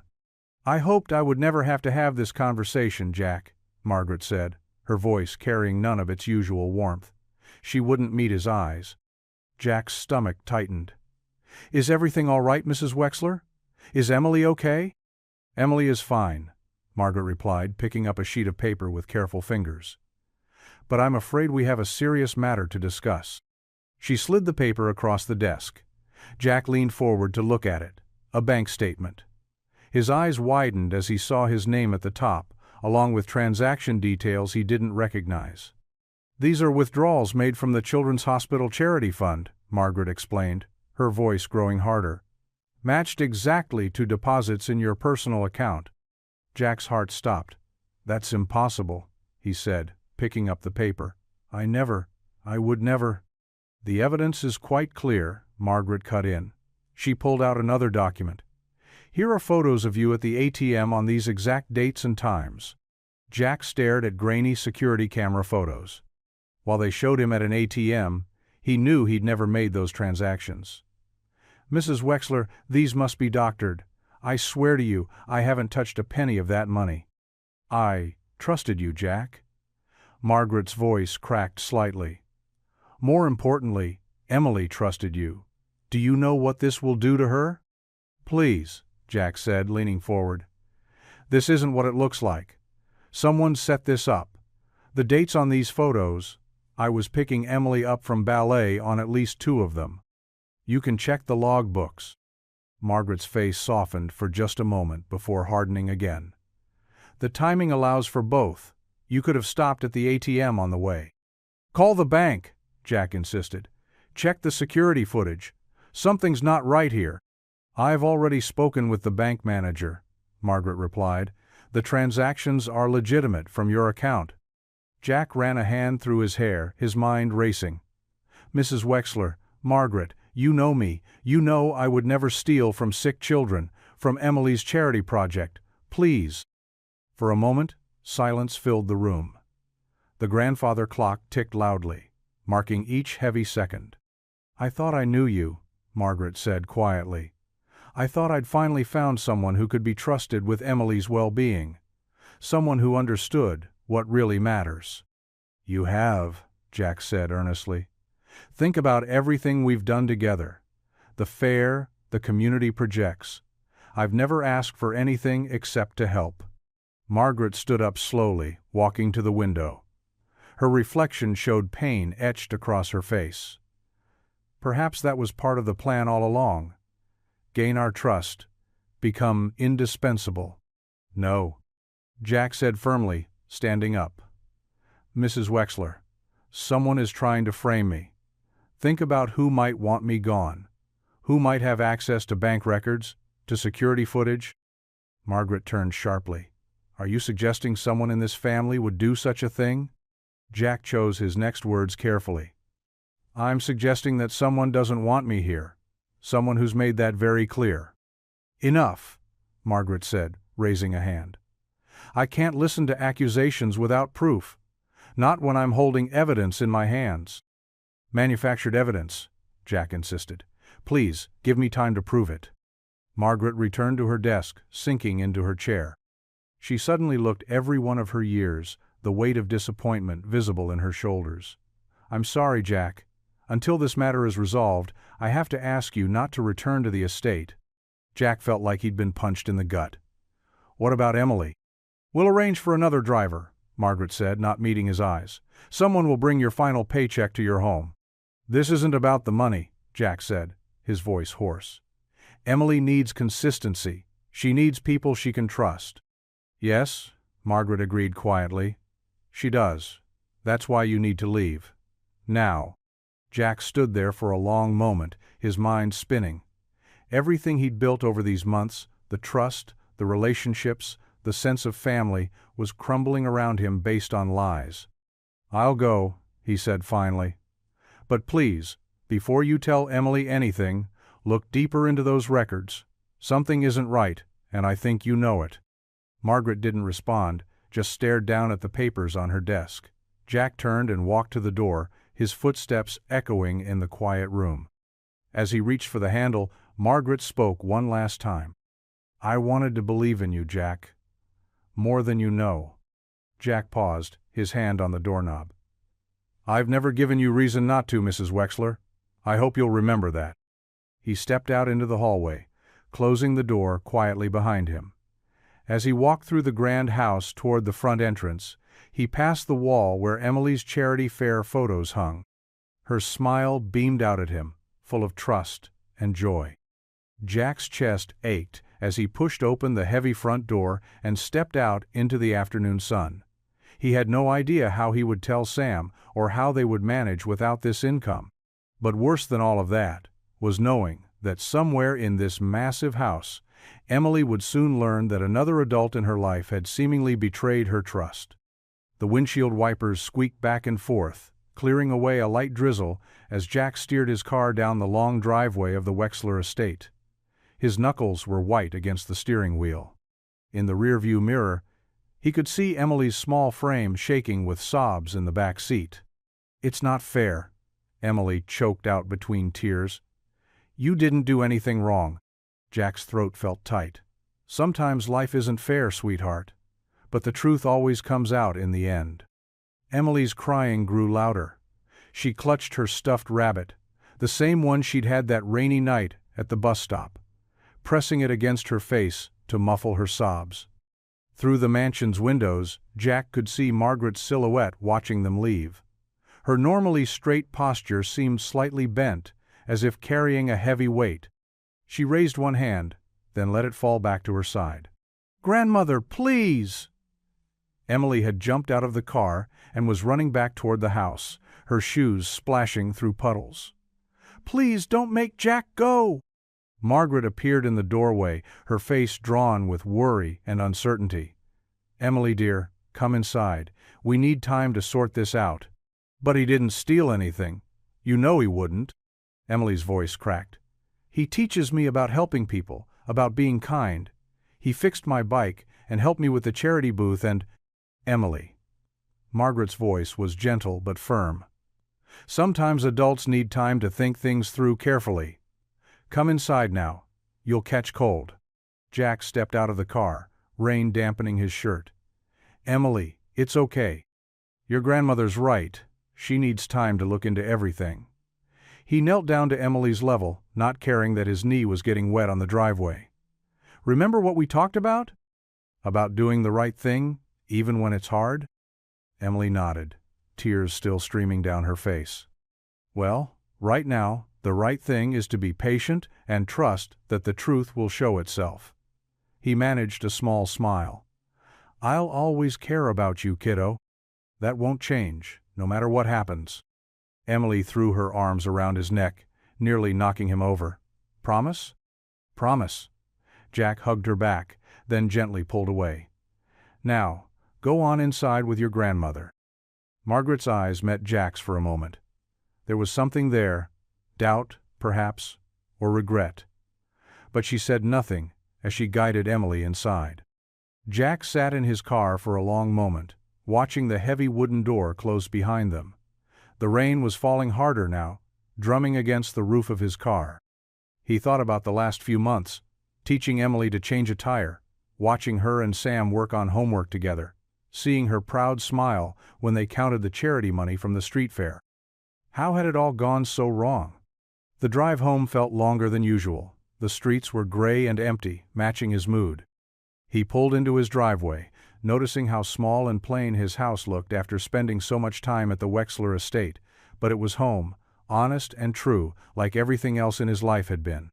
Sam was waiting at the kitchen table, his math homework spread out in front of him. His face fell when he saw his father's expression. "Dad? What's wrong?" Jack sank into a chair, suddenly feeling very tired. "There's been a misunderstanding at the Wexlers. I won't be driving Emily anymore, at least for now." "What? Why not?" Sam's pencil clattered to the table. "Is Emily okay?"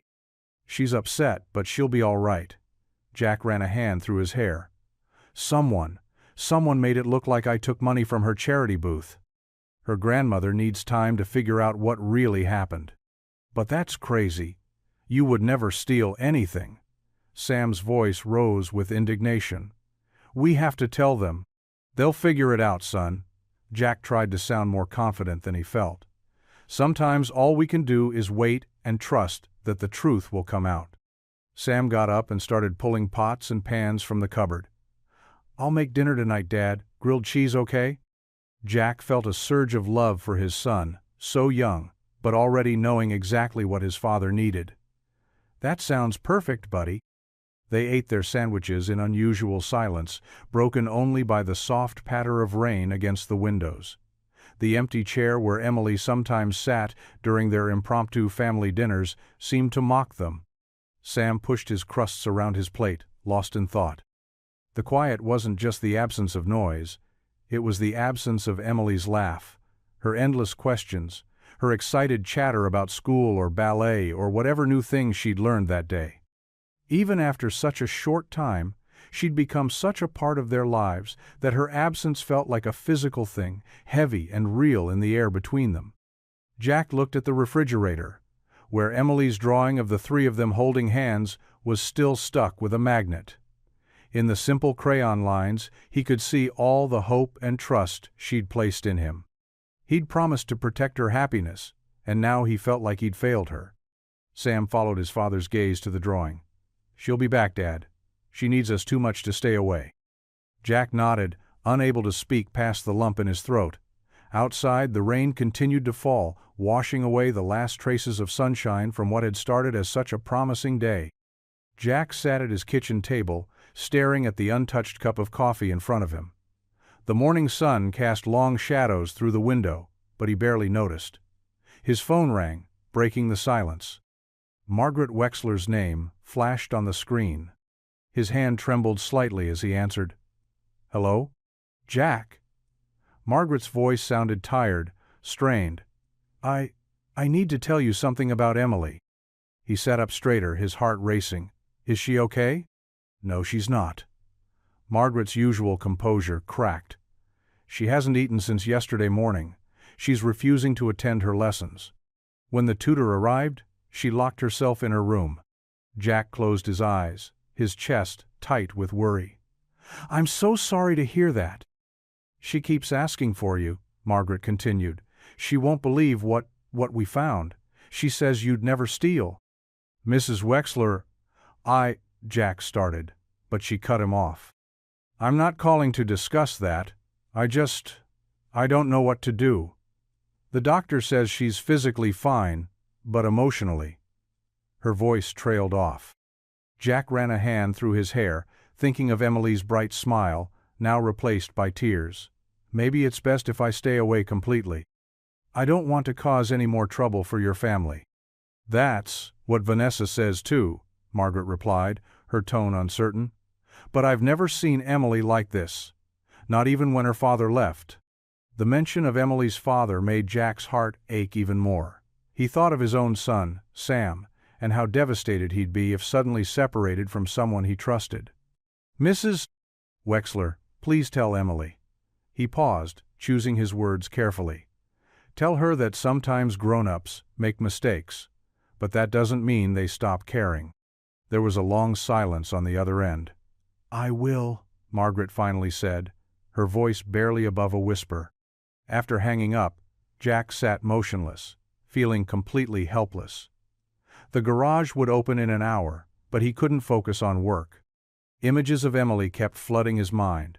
Her excited face when he'd help her with homework, her determination while setting up the charity booth, her tears when he had to say goodbye. Sam came downstairs, backpack slung over his shoulder. He took one look at his father and asked, "Was that about Emily?" Jack nodded. "She's having a rough time." "This isn't fair, Dad," Sam said, sitting down next to him. "Everyone knows you didn't steal anything. Emily knows it too." "Sometimes life isn't fair, buddy," Jack replied, putting an arm around his son's shoulders. "But we have to trust that the truth will come out eventually." "Can't we do something?" Sam asked, his voice small but determined. Jack shook his head. "Right now, the best thing we can do is pray for her and give the family space to figure things out." The day dragged by in a blur.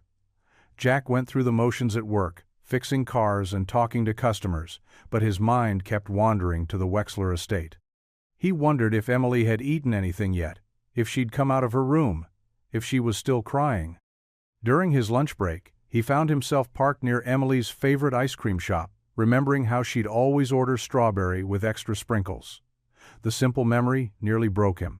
He'd grown to care for her like she was his own daughter, and now he couldn't even check if she was okay. When evening came, Jack closed up the garage early. He couldn't concentrate anyway. At home, he and Sam ate dinner in relative silence, both missing the occasional evenings when Emily would join them, filling the small house with her cheerful chatter. After Sam went to bed, Jack sat in his favorite armchair, the one Emily used to curl up in while reading stories. He bowed his head and began to pray, something he hadn't done properly since his wife passed away. "Lord," he whispered, his voice rough with emotion, "please watch over Emily. Give her peace and comfort when I can't be there for her. Help her understand that sometimes good people get hurt, but that doesn't mean they stop loving." He paused, wiping his eyes. "And please, if it's your will, Let the truth come to light, not for my sake, but for hers. She deserves to be happy, to feel secure, to trust in the good, in people." The house was quiet, except for the distant sound of crickets outside. Jack continued praying, letting all his worry and helplessness pour out. He prayed for Margaret, that she would find wisdom in handling the situation. He even prayed for Vanessa, knowing that her actions came from a place of fear and hurt. Finally, exhausted but somehow lighter, Jack headed to bed. As he passed Sam's room, he heard his son's voice quietly, adding his own prayers for Emily's safety and peace. In that moment, despite everything, Jack felt a glimmer of hope. Whatever happened next, he knew that the bonds of love and trust they'd built couldn't be erased by false accusations or misunderstandings. The early morning sun hadn't yet peeked over the horizon when Jack pulled up the garage door, ready to start another quiet day of work.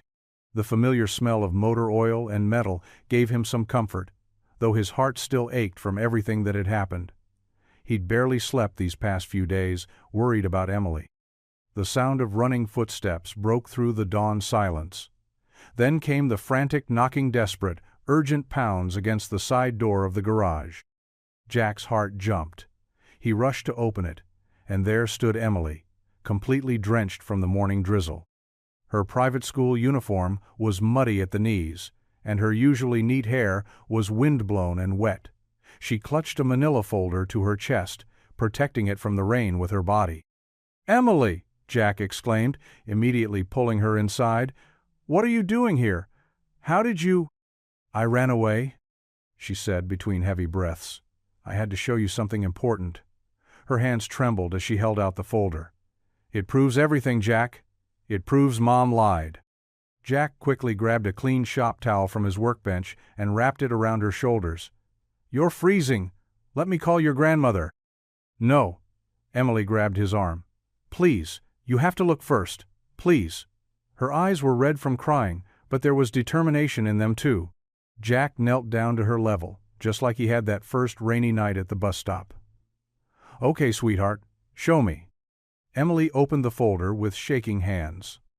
Inside were several papers, bank statements, receipts, and what looked like printed emails. "I was hiding in Mom's study last night when she was talking on the phone," she explained, her voice small but steady. She was laughing about how easy it was to trick Grandma with fake papers. Jack carefully took the documents, spreading them across his workbench. The first was a real bank statement showing all the charity money had been properly deposited. Next to it was the doctored version Vanessa had shown. Margaret, the differences were subtle but clear when compared side by side. "See?" Emily pointed to the dates. "Mom's friend at the bank helped her make the fake one." I heard her say so. She pulled out another paper and email chain between Vanessa and someone discussing how to handle the situation. Jack's throat felt tight as he read through the evidence. "Emily, how did you get these?" "Mom never logs out of her computer," Emily said, wiping her nose with the back of her hand. "And she leaves everything in folders on her desk. She thinks I'm too stupid to understand, but I'm not." Her voice cracked. "I'm not stupid. I saw what she did to you." Jack's heart broke at the pain in her voice. Here was this little girl, soaked and exhausted, who had risked so much just to prove his innocence. He remembered her words from that first night. "I wish you were my daddy," and felt the same protective surge he'd experienced then. "You're the furthest thing from stupid," Jack said softly. "You're one of the bravest, smartest people I know." Emily's lower lip trembled. "She said awful things about you on the phone. She said she had to protect the family name, but she's the one who's wrong." Tears spilled down her cheeks. "She's always wrong. She doesn't care about anyone but herself." "Listen to me," Jack said, putting his hands gently on her shoulders.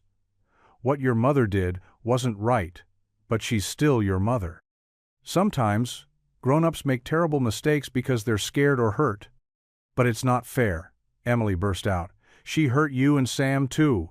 You're the only ones who ever really cared about me, not just about looking good in pictures or at parties."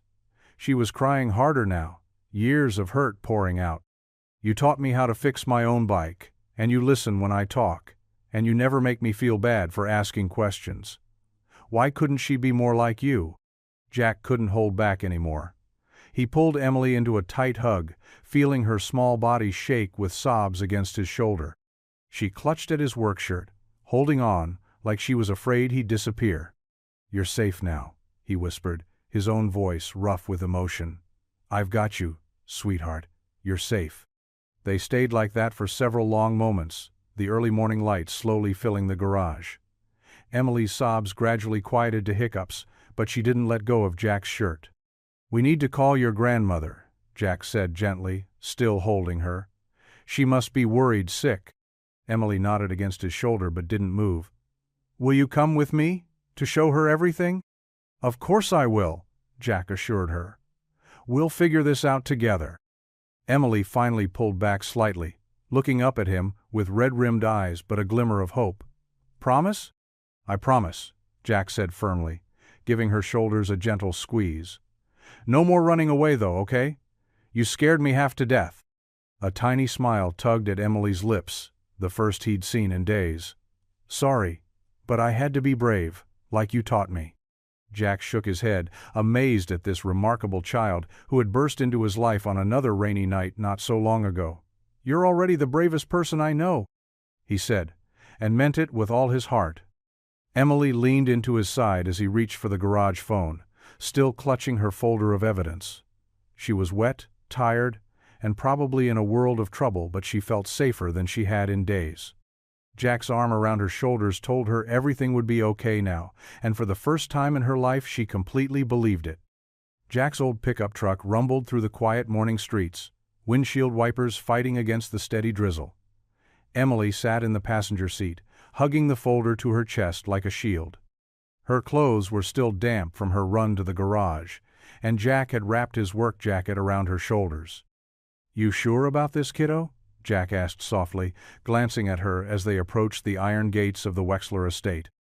Emily nodded, her chin set with determination despite her trembling hands. "Grandma needs to know the truth." The security guard recognized them and waved them through. As they pulled up to the mansion's entrance, Margaret was already waiting on the front steps, her usual composed demeanor replaced by visible worry. Her silver hair was slightly disheveled, and she wore a hastily thrown-on wool cardigan over her morning dress. "Emily!" Margaret rushed forward as Jack helped the girl from the truck. "We've been searching everywhere. I was about to call the police." "Grandma, please," Emily interrupted, her voice small but steady. "You need to see something important." Inside Margaret's study, the morning light filtered through heavy curtains, casting long shadows across the antique desk.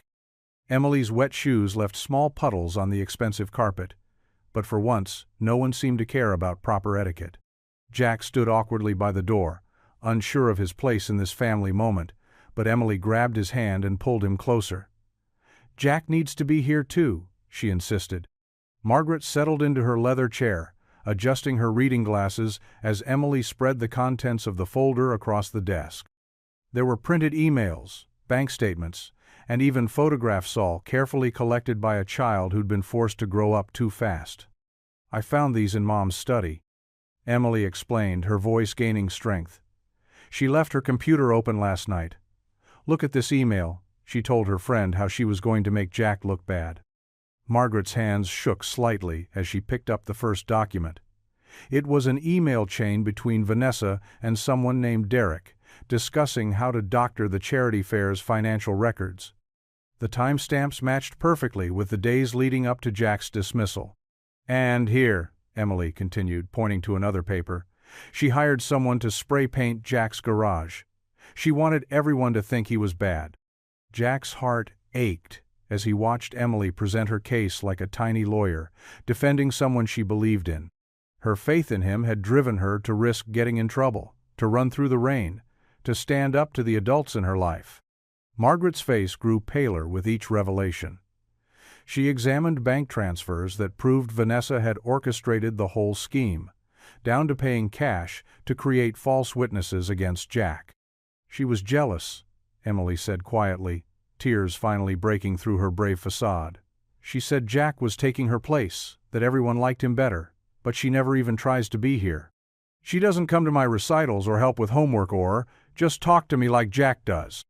Margaret set down the papers and removed her glasses, pressing her fingers to her temples. The room fell silent, except for the tick of the ancient grandfather clock in the corner, and Emily's sniffling. "Jack," Margaret finally spoke, her voice thick with emotion.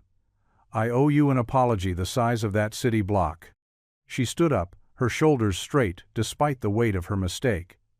"I should have trusted my instincts about you. Should have questioned why Vanessa suddenly showed such interest in Emily's affairs. I let my fear of being wrong cloud my judgment, and in doing so, I hurt not only you but Emily as well." Jack shifted uncomfortably, not used to such formal apologies. "Mrs. Wexler, Margaret," she corrected him firmly. "After what my family has put you through, I think we're well past formalities." Emily looked between them anxiously, still clutching Jack's hand. "Does this mean Jack can come back?" Margaret walked around the desk and took Emily's other hand, creating a circle of connection between the three of them. "My dear, Jack never should have had to leave in the first place. And now we need to have a serious discussion about your mother." Jack felt Emily's grip tighten, and he squeezed back reassuringly. Whatever came next, he would be there to help this brave little girl who had fought so hard for the truth. The rain outside had finally stopped, and sunlight broke through the clouds, warming the study with golden morning light. Margaret reached for her phone. "I need to make some calls starting with my lawyer. Jack, would you and Emily mind waiting in the kitchen? Mrs. Chen always has fresh muffins ready this time of morning, and I believe you both could use some breakfast after all this excitement." As they headed toward the kitchen, Emily looked up at Jack with red-rimmed but hopeful eyes. "Are you really staying this time?" Jack ruffled her hair gently. "Try and stop me, kiddo." The morning sun cast long shadows across the Wexler estate's immaculate courtyard. News vans lined the curved driveway, their satellite dishes reaching toward the cloudless sky.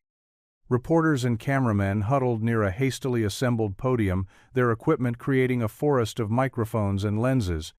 Jack shifted uncomfortably in his freshly pressed shirt, alone from Margaret's chauffeur. He stood off to the side, partially hidden behind a marble column. Emily refused to leave his side, her small hand wrapped tightly around his calloused fingers. "You don't have to watch if you don't want to," Jack whispered, noting how Emily's shoulders tensed at the sight of all the people. She shook her head firmly. "I want to stay with you. Always." Margaret Wexler emerged from the mansion's grand doors, her silver hair gleaming in the morning light.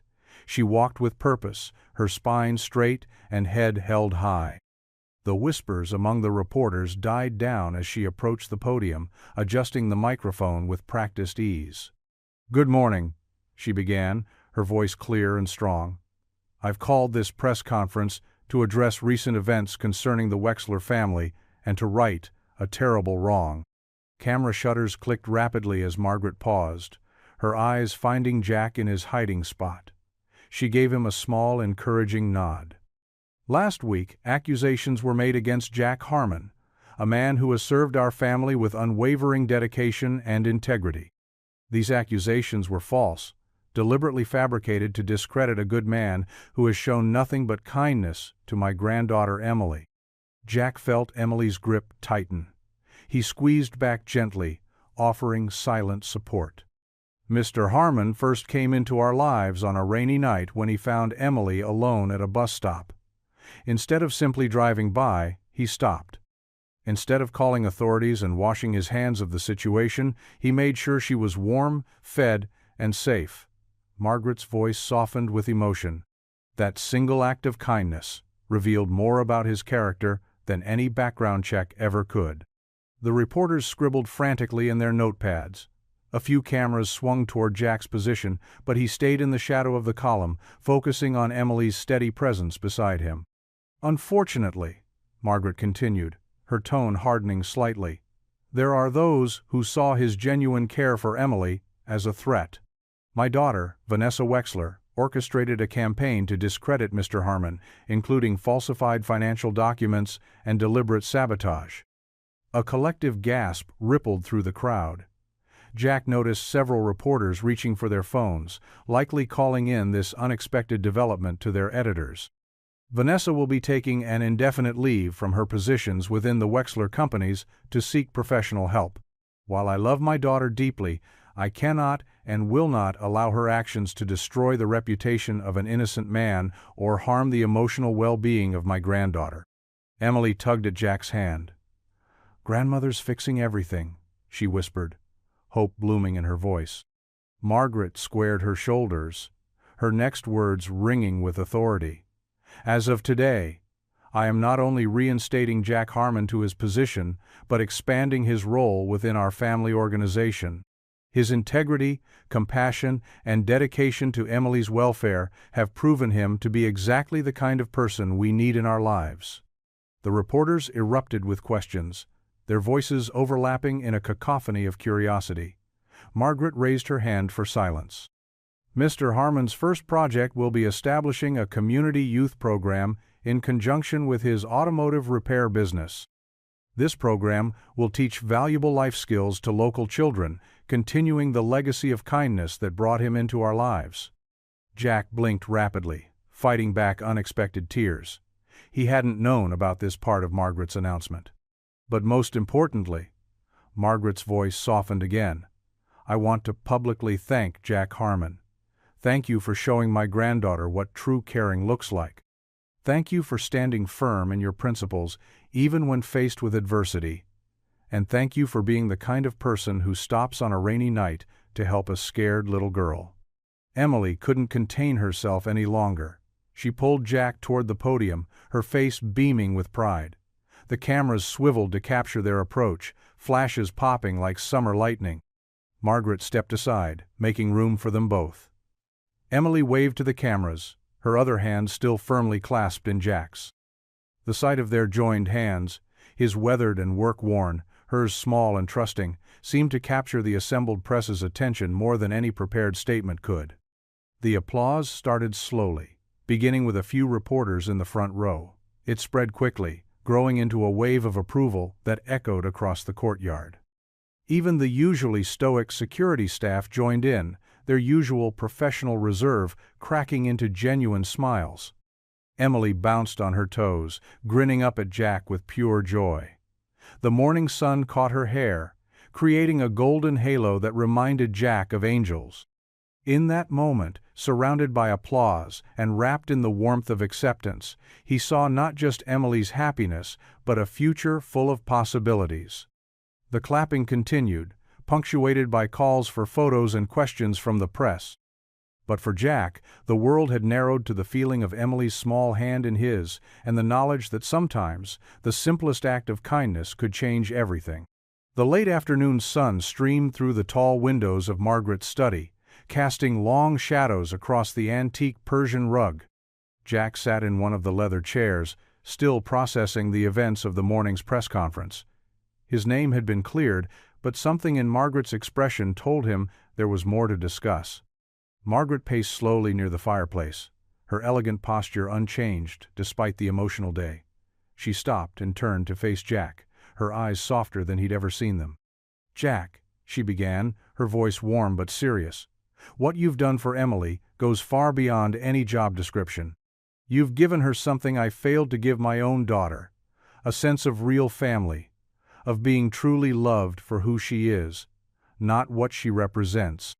Jack shifted in his chair, uncomfortable with praise. "Emily's a special girl. Anyone would have—" "No," Margaret cut in gently. "Not anyone would have done what you did. You stood by her even when it cost you. You protected her when others would have walked away." She moved to sit in the chair across from him. "That's why I want to offer you something more significant than being her driver." Jack leaned forward slightly, curious.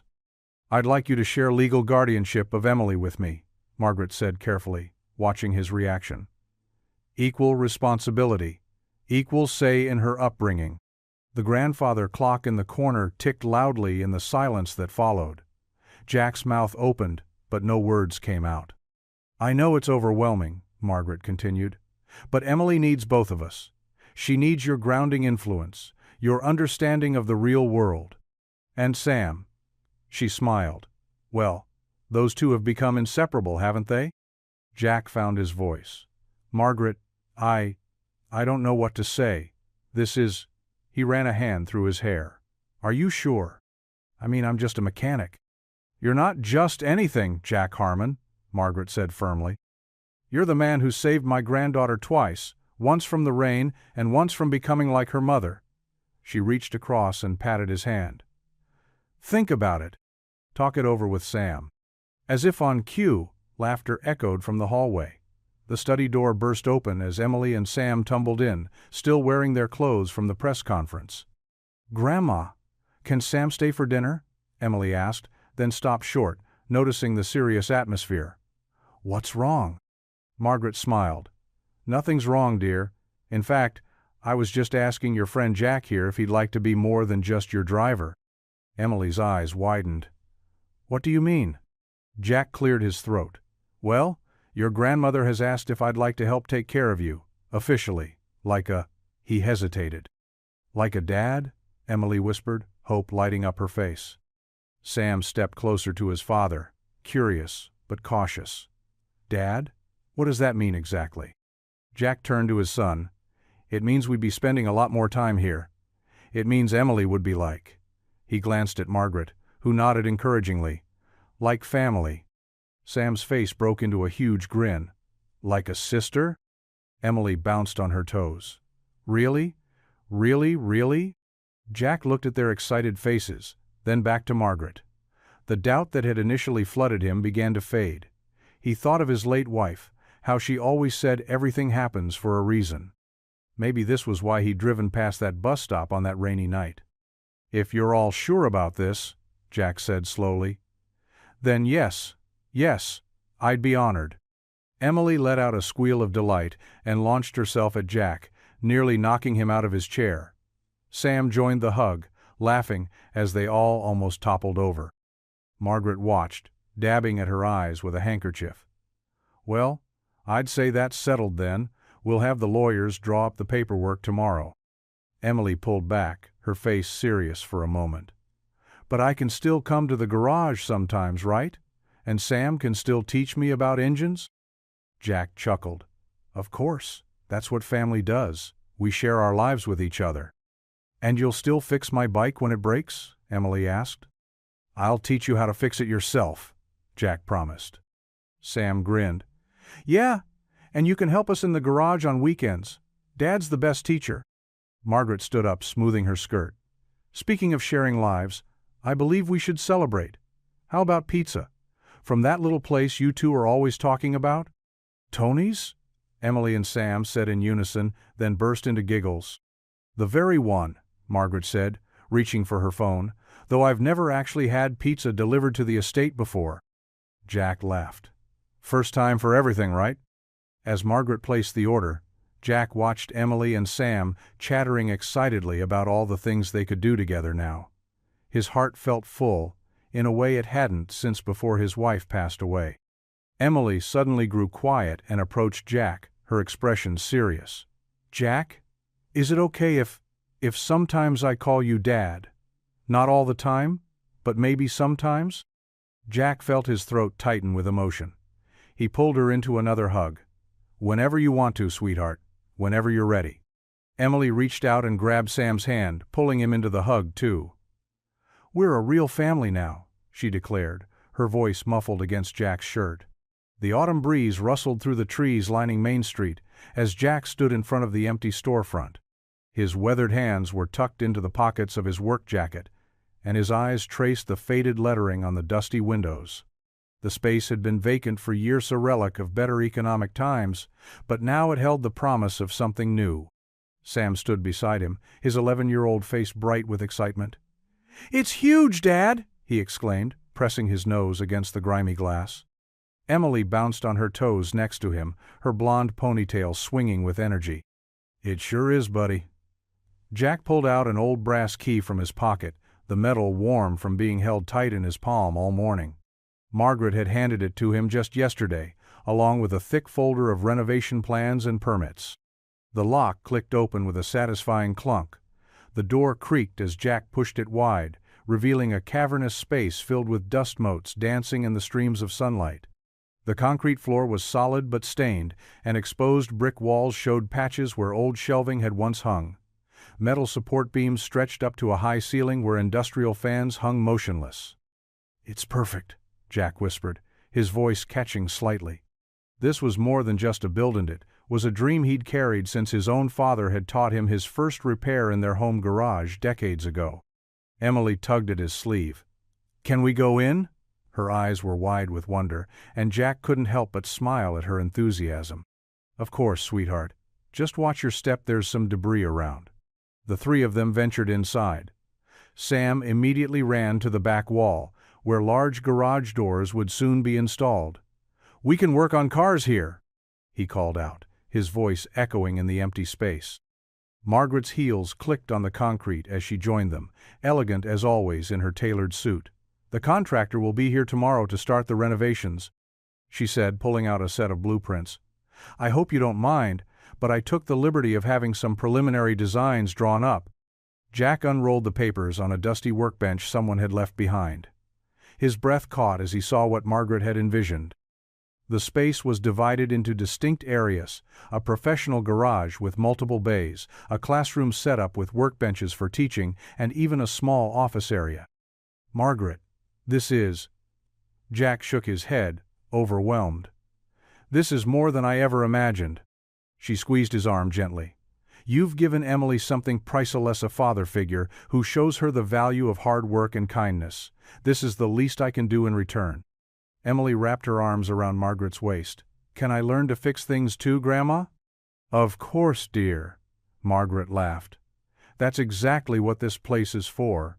Jack walked the perimeter of the space, his mind already filling it with equipment and supplies. He could see it all so clearly: teenagers learning basic car maintenance, kids building their first projects, families getting reliable repairs at fair prices. It would be more than just a shop, it would be a place of learning and community. The renovation crew arrived sooner than expected, their trucks pulling up outside with tools and materials. The foreman, a burly man named Mike, greeted them with a firm handshake. "Mrs. Wexler's given us strict instructions," he said, consulting his tablet. "We're to have this place ready in 6 weeks. New wiring, plumbing, ventilation, the works." Jack watched as workers began taking measurements and marking walls. Some were already unloading sheets of drywall and stacks of lumber. The empty space was suddenly alive with activity and purpose. Sam tugged at Jack's sleeve. "Dad, look!" He pointed to where a worker was sketching out the dimensions for the main service counter. "That's where we'll greet customers." "That's right, buddy." Jack ruffled his son's hair. "You'll be helping me run this place before you know it." Emily ran back and forth between the workers, asking questions about everything they were doing. Her natural curiosity made the crew smile, and they patiently explained their various tasks. Jack noticed how she paid special attention to the electrical work, her eyes following the complex patterns of wires. As the afternoon wore on, Margaret brought in lunch for everyone: huge submarine sandwiches and cold drinks. The workers gathered in what would become the classroom area, sharing stories and laughing together. "You know," Margaret said quietly to Jack, "I haven't seen the block this alive in years. This shop is going to change things around here." Jack nodded, watching as Sam showed Emily how to make paper airplanes out of the sandwich wrappers. "It's not just about repairs," he said. "It's about giving kids a chance to learn, to create something with their own hands." The rest of the day passed in a blur of activity. By sunset, the space had already begun its transformation. New electrical boxes lined the walls, and the framework for interior walls stood like sculptures in the fading light. As the workers packed up their tools, Mike handed Jack a set of new keys. "For the upgraded locks we installed today," he explained. "Security system goes in tomorrow." Jack held the keys tight, their edges still sharp and unweathered. He watched as Sam and Emily played tag between the newly framed walls, their laughter echoing off the high ceiling. Finally, it was time to lock up.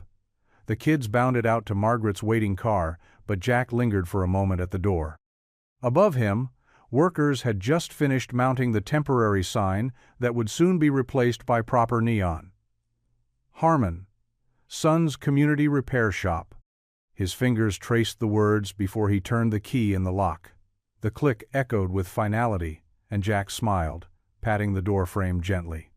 Tomorrow would bring more changes, more progress toward this dream he'd never dared to voice aloud. But for now, this moment standing under the sign with his key in his hand felt like more than enough. The autumn breeze carried the sound of laughter and music down the street as Jack stood in front of his newly renovated shop. The red brick building gleamed in the morning sun, its windows sparkling clean and the fresh paint on the trim giving it new life. The Harmon Sons Community Repair Shop sign hung proudly above the door, its gold letters catching the light. People from all over town gathered on the sidewalk, creating a festive atmosphere. Folding tables lined the street, loaded with homemade cookies, sandwiches, and punch. Margaret had insisted on catering the event, but many neighbors brought dishes anyway, turning it into an impromptu block party. Jack's hands trembled slightly as he unlocked the front door. This wasn't just the opening of a repair shop, it was the beginning of something bigger. Sam stood beside him, practically bouncing with excitement, while Emily held his other hand, beaming up at him. "Ready?" Jack asked them both. "Ready," they replied in unison. The door swung open, and people streamed in, oohing and ahing at the transformation. Where there had once been empty space and dust, there were now neat workbenches, tool stations, and a classroom area, with chairs arranged in a semicircle. The walls were decorated with colorful posters showing basic repair techniques, and a corner was dedicated to bicycle maintenance. Sam immediately took charge of the bike area, his confidence growing as curious kids gathered around. "First thing you need to know," he said, holding up a wrench, "is the right tool for the job." The children leaned in, fascinated as Sam demonstrated how to adjust brake cables on an old mountain bike. Jack watched proudly as his son explained everything step by step, just as Jack had taught him. Sam's voice carried clearly across the shop. "Remember, you want it tight enough to stop, but not so tight it drags."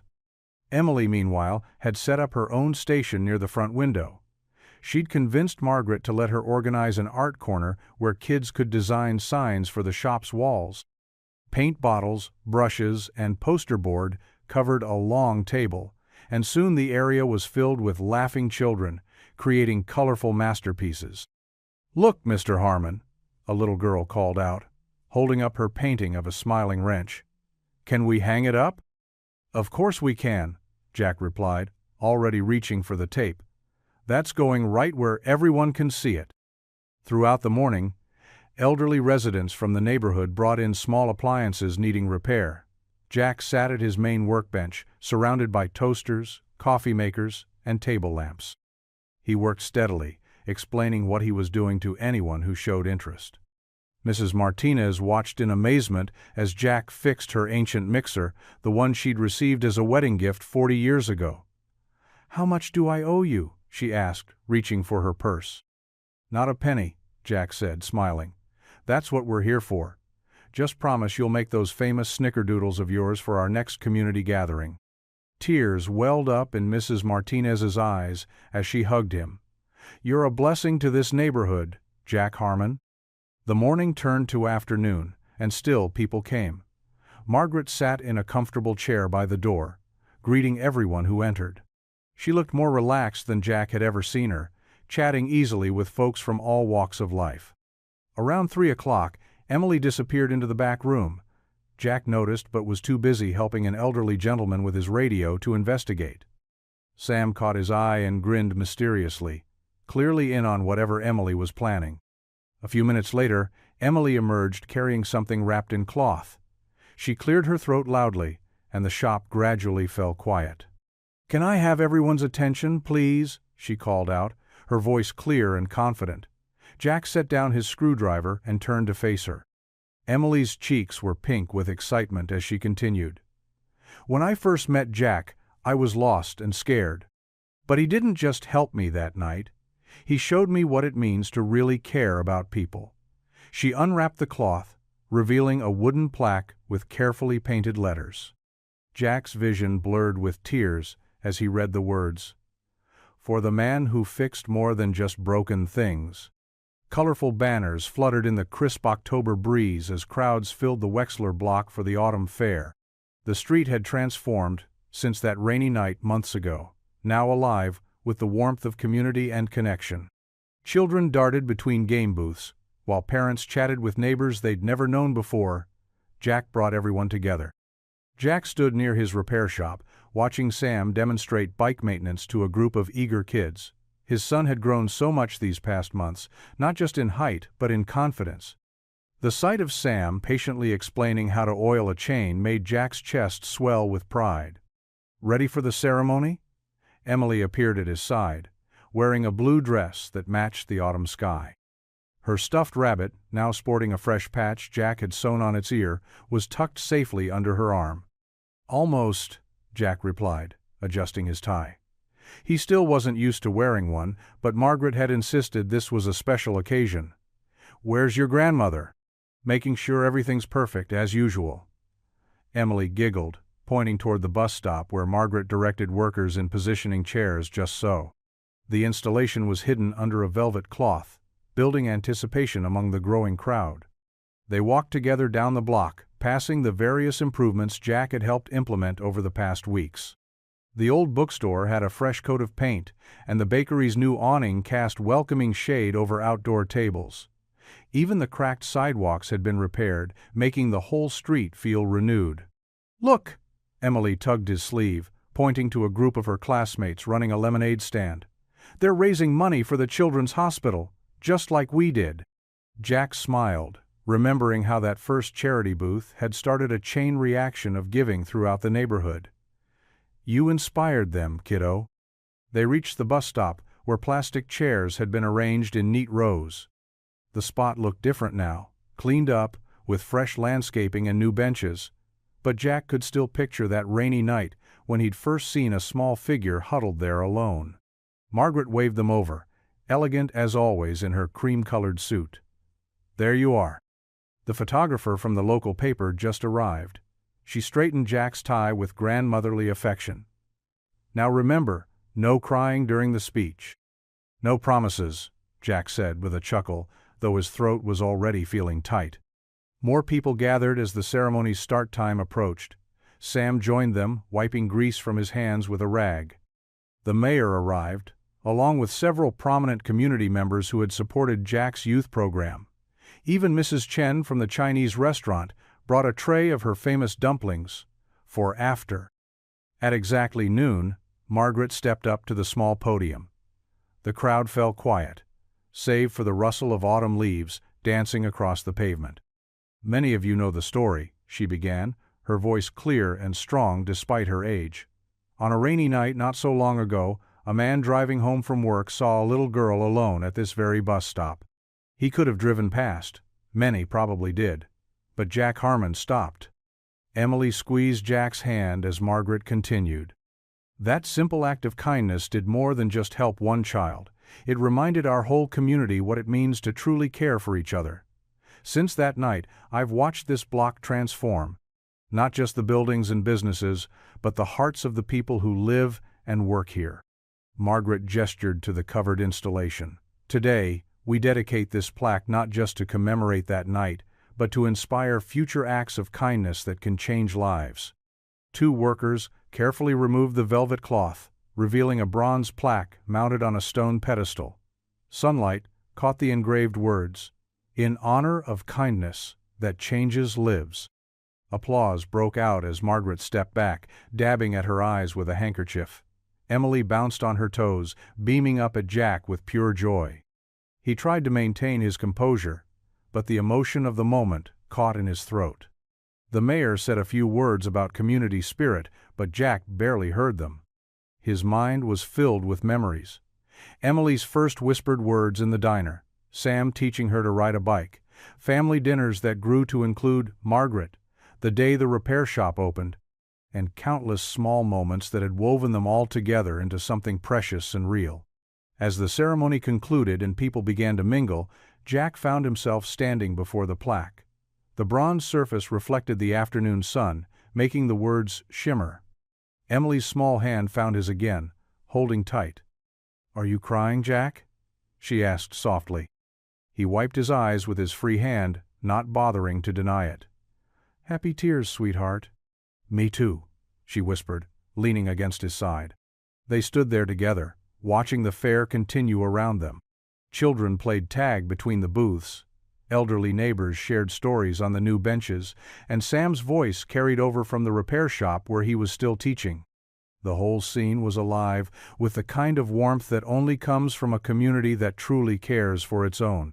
Jack felt Emily's hand squeeze his just a little tighter, and his eyes misted over again as he looked down at the girl who had changed everything. The plaque might honor kindness, but to Jack it honored something even more important, the family they had built together, right here on this block. The street fair's cheerful commotion faded as evening settled over Willow Creek. Paper lanterns strung between lampposts cast warm pools of light across the sidewalks, and the autumn air carried the lingering scents of cotton candy and roasted nuts. Jack Harmon walked between his two children, Sam on his left, Emily on his right, their footsteps echoing in comfortable rhythm against the concrete. Emily swung their joined hands back and forth, still wearing the flower crown she'd made at the craft booth.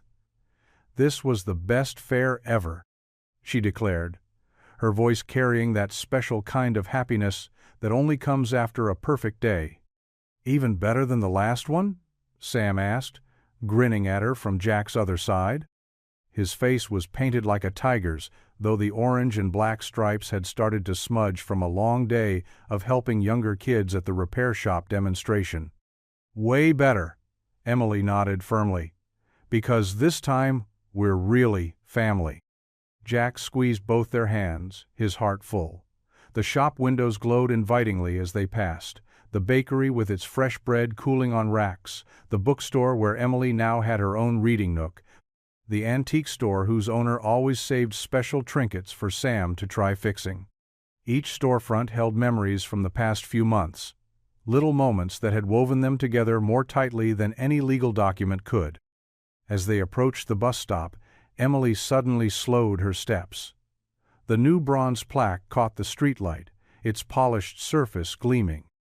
Without speaking, all three of them drifted toward it, drawn by the shared memory of that rainy night that had changed everything. "I can't believe it was right here," Emily said softly, reaching out to touch the cool metal. Her fingers traced the engraved words, "In honor of kindness that changes lives." Jack looked down at the concrete where he'd first seen her, a tiny figure clutching that stuffed rabbit, soaked to the skin and trying so hard to be brave. "You were so quiet that night," he remembered. "I was worried you wouldn't trust me enough to come get warm." "I was scared," Emily admitted, leaning against his side. "But you knelt down to my level, just like you always do with kids at the shop, and you had kind eyes." Sam moved closer too, completing their little circle. "Dad's good at knowing when people need help. Mom always said that was his superpower." Jack felt the familiar bittersweet ache at the mention of his late wife, but it was gentler now. She would have loved Emily, would have been so proud of how Sam had stepped into the role of big brother. Emily looked up at the street sign, then back at the plaque. "You know what?" she said thoughtfully. "I'm glad the bus never came that night." Jack chuckled, wrapping an arm around her shoulders. "Sometimes delays lead to the best destinations, kiddo. Like when your timing belt broke last month?" Sam added with a grin. "If we hadn't been stuck at the shop late fixing it, we wouldn't have been there when Mrs. Chen needed help with her grandson's wheelchair." "Exactly," Jack nodded. "Life has a funny way of putting us right where we need to be, even when it doesn't feel like it at the time." They stood there for a moment longer, the evening settling around them like a comfortable blanket. A few stars had begun to peek through the darkening sky, and the chestnuts trees lining the street rustled softly in the breeze. The sound of distant laughter and music from the fair's last hour drifted toward them, reminding Jack of how much life now filled the once quiet block. Emily tugged gently at his hand. "Can we walk home through the park? I want to see if the fountain lights are on." "Sure thing, sweetheart." Jack looked at both his children, marveling at how natural it felt now. This little family that had found each other in the most unexpected way. "Let's go home." They set off under the streetlights, their shadows stretching and merging on the sidewalk ahead. Sam started telling Emily about his plans for the youth mechanics program, his hands moving animatedly as he described the kid-sized tool sets he wanted to put together. Emily listened intently, already planning how she could help paint the storage boxes in bright colors. Jack walked beside them, taking in their easy chatter, the way they leaned toward each other when they laughed, how naturally they had become siblings. The fair's paper lanterns still glowed behind them, and ahead lay home, not just the house they shared, but the feeling of belonging they'd built together. The evening air grew cooler as they walked, carrying the promise of autumn. Emily's flower crown was slightly askew, Sam's face paint was definitely showing the day's wear, and Jack's own clothes still smelled faintly of motor oil from the demonstration. But they were together, a complete family, walking toward whatever tomorrow might bring. The sidewalk stretched before them, lined with possibilities. Every step took them further from that rainy night at the bus stop, yet somehow brought them closer to understanding just how perfect that imperfect moment had been. Their footsteps fell in sync, 3 hearts beating to the same rhythm, moving forward together under the gentle glow of the streetlights. They turned onto the path that led through the park, where the fountain's lights had indeed been turned on, sending sparkles of water dancing against the deepening dusk. The future lay ahead of them, wide open and full of promise, just waiting to be discovered together.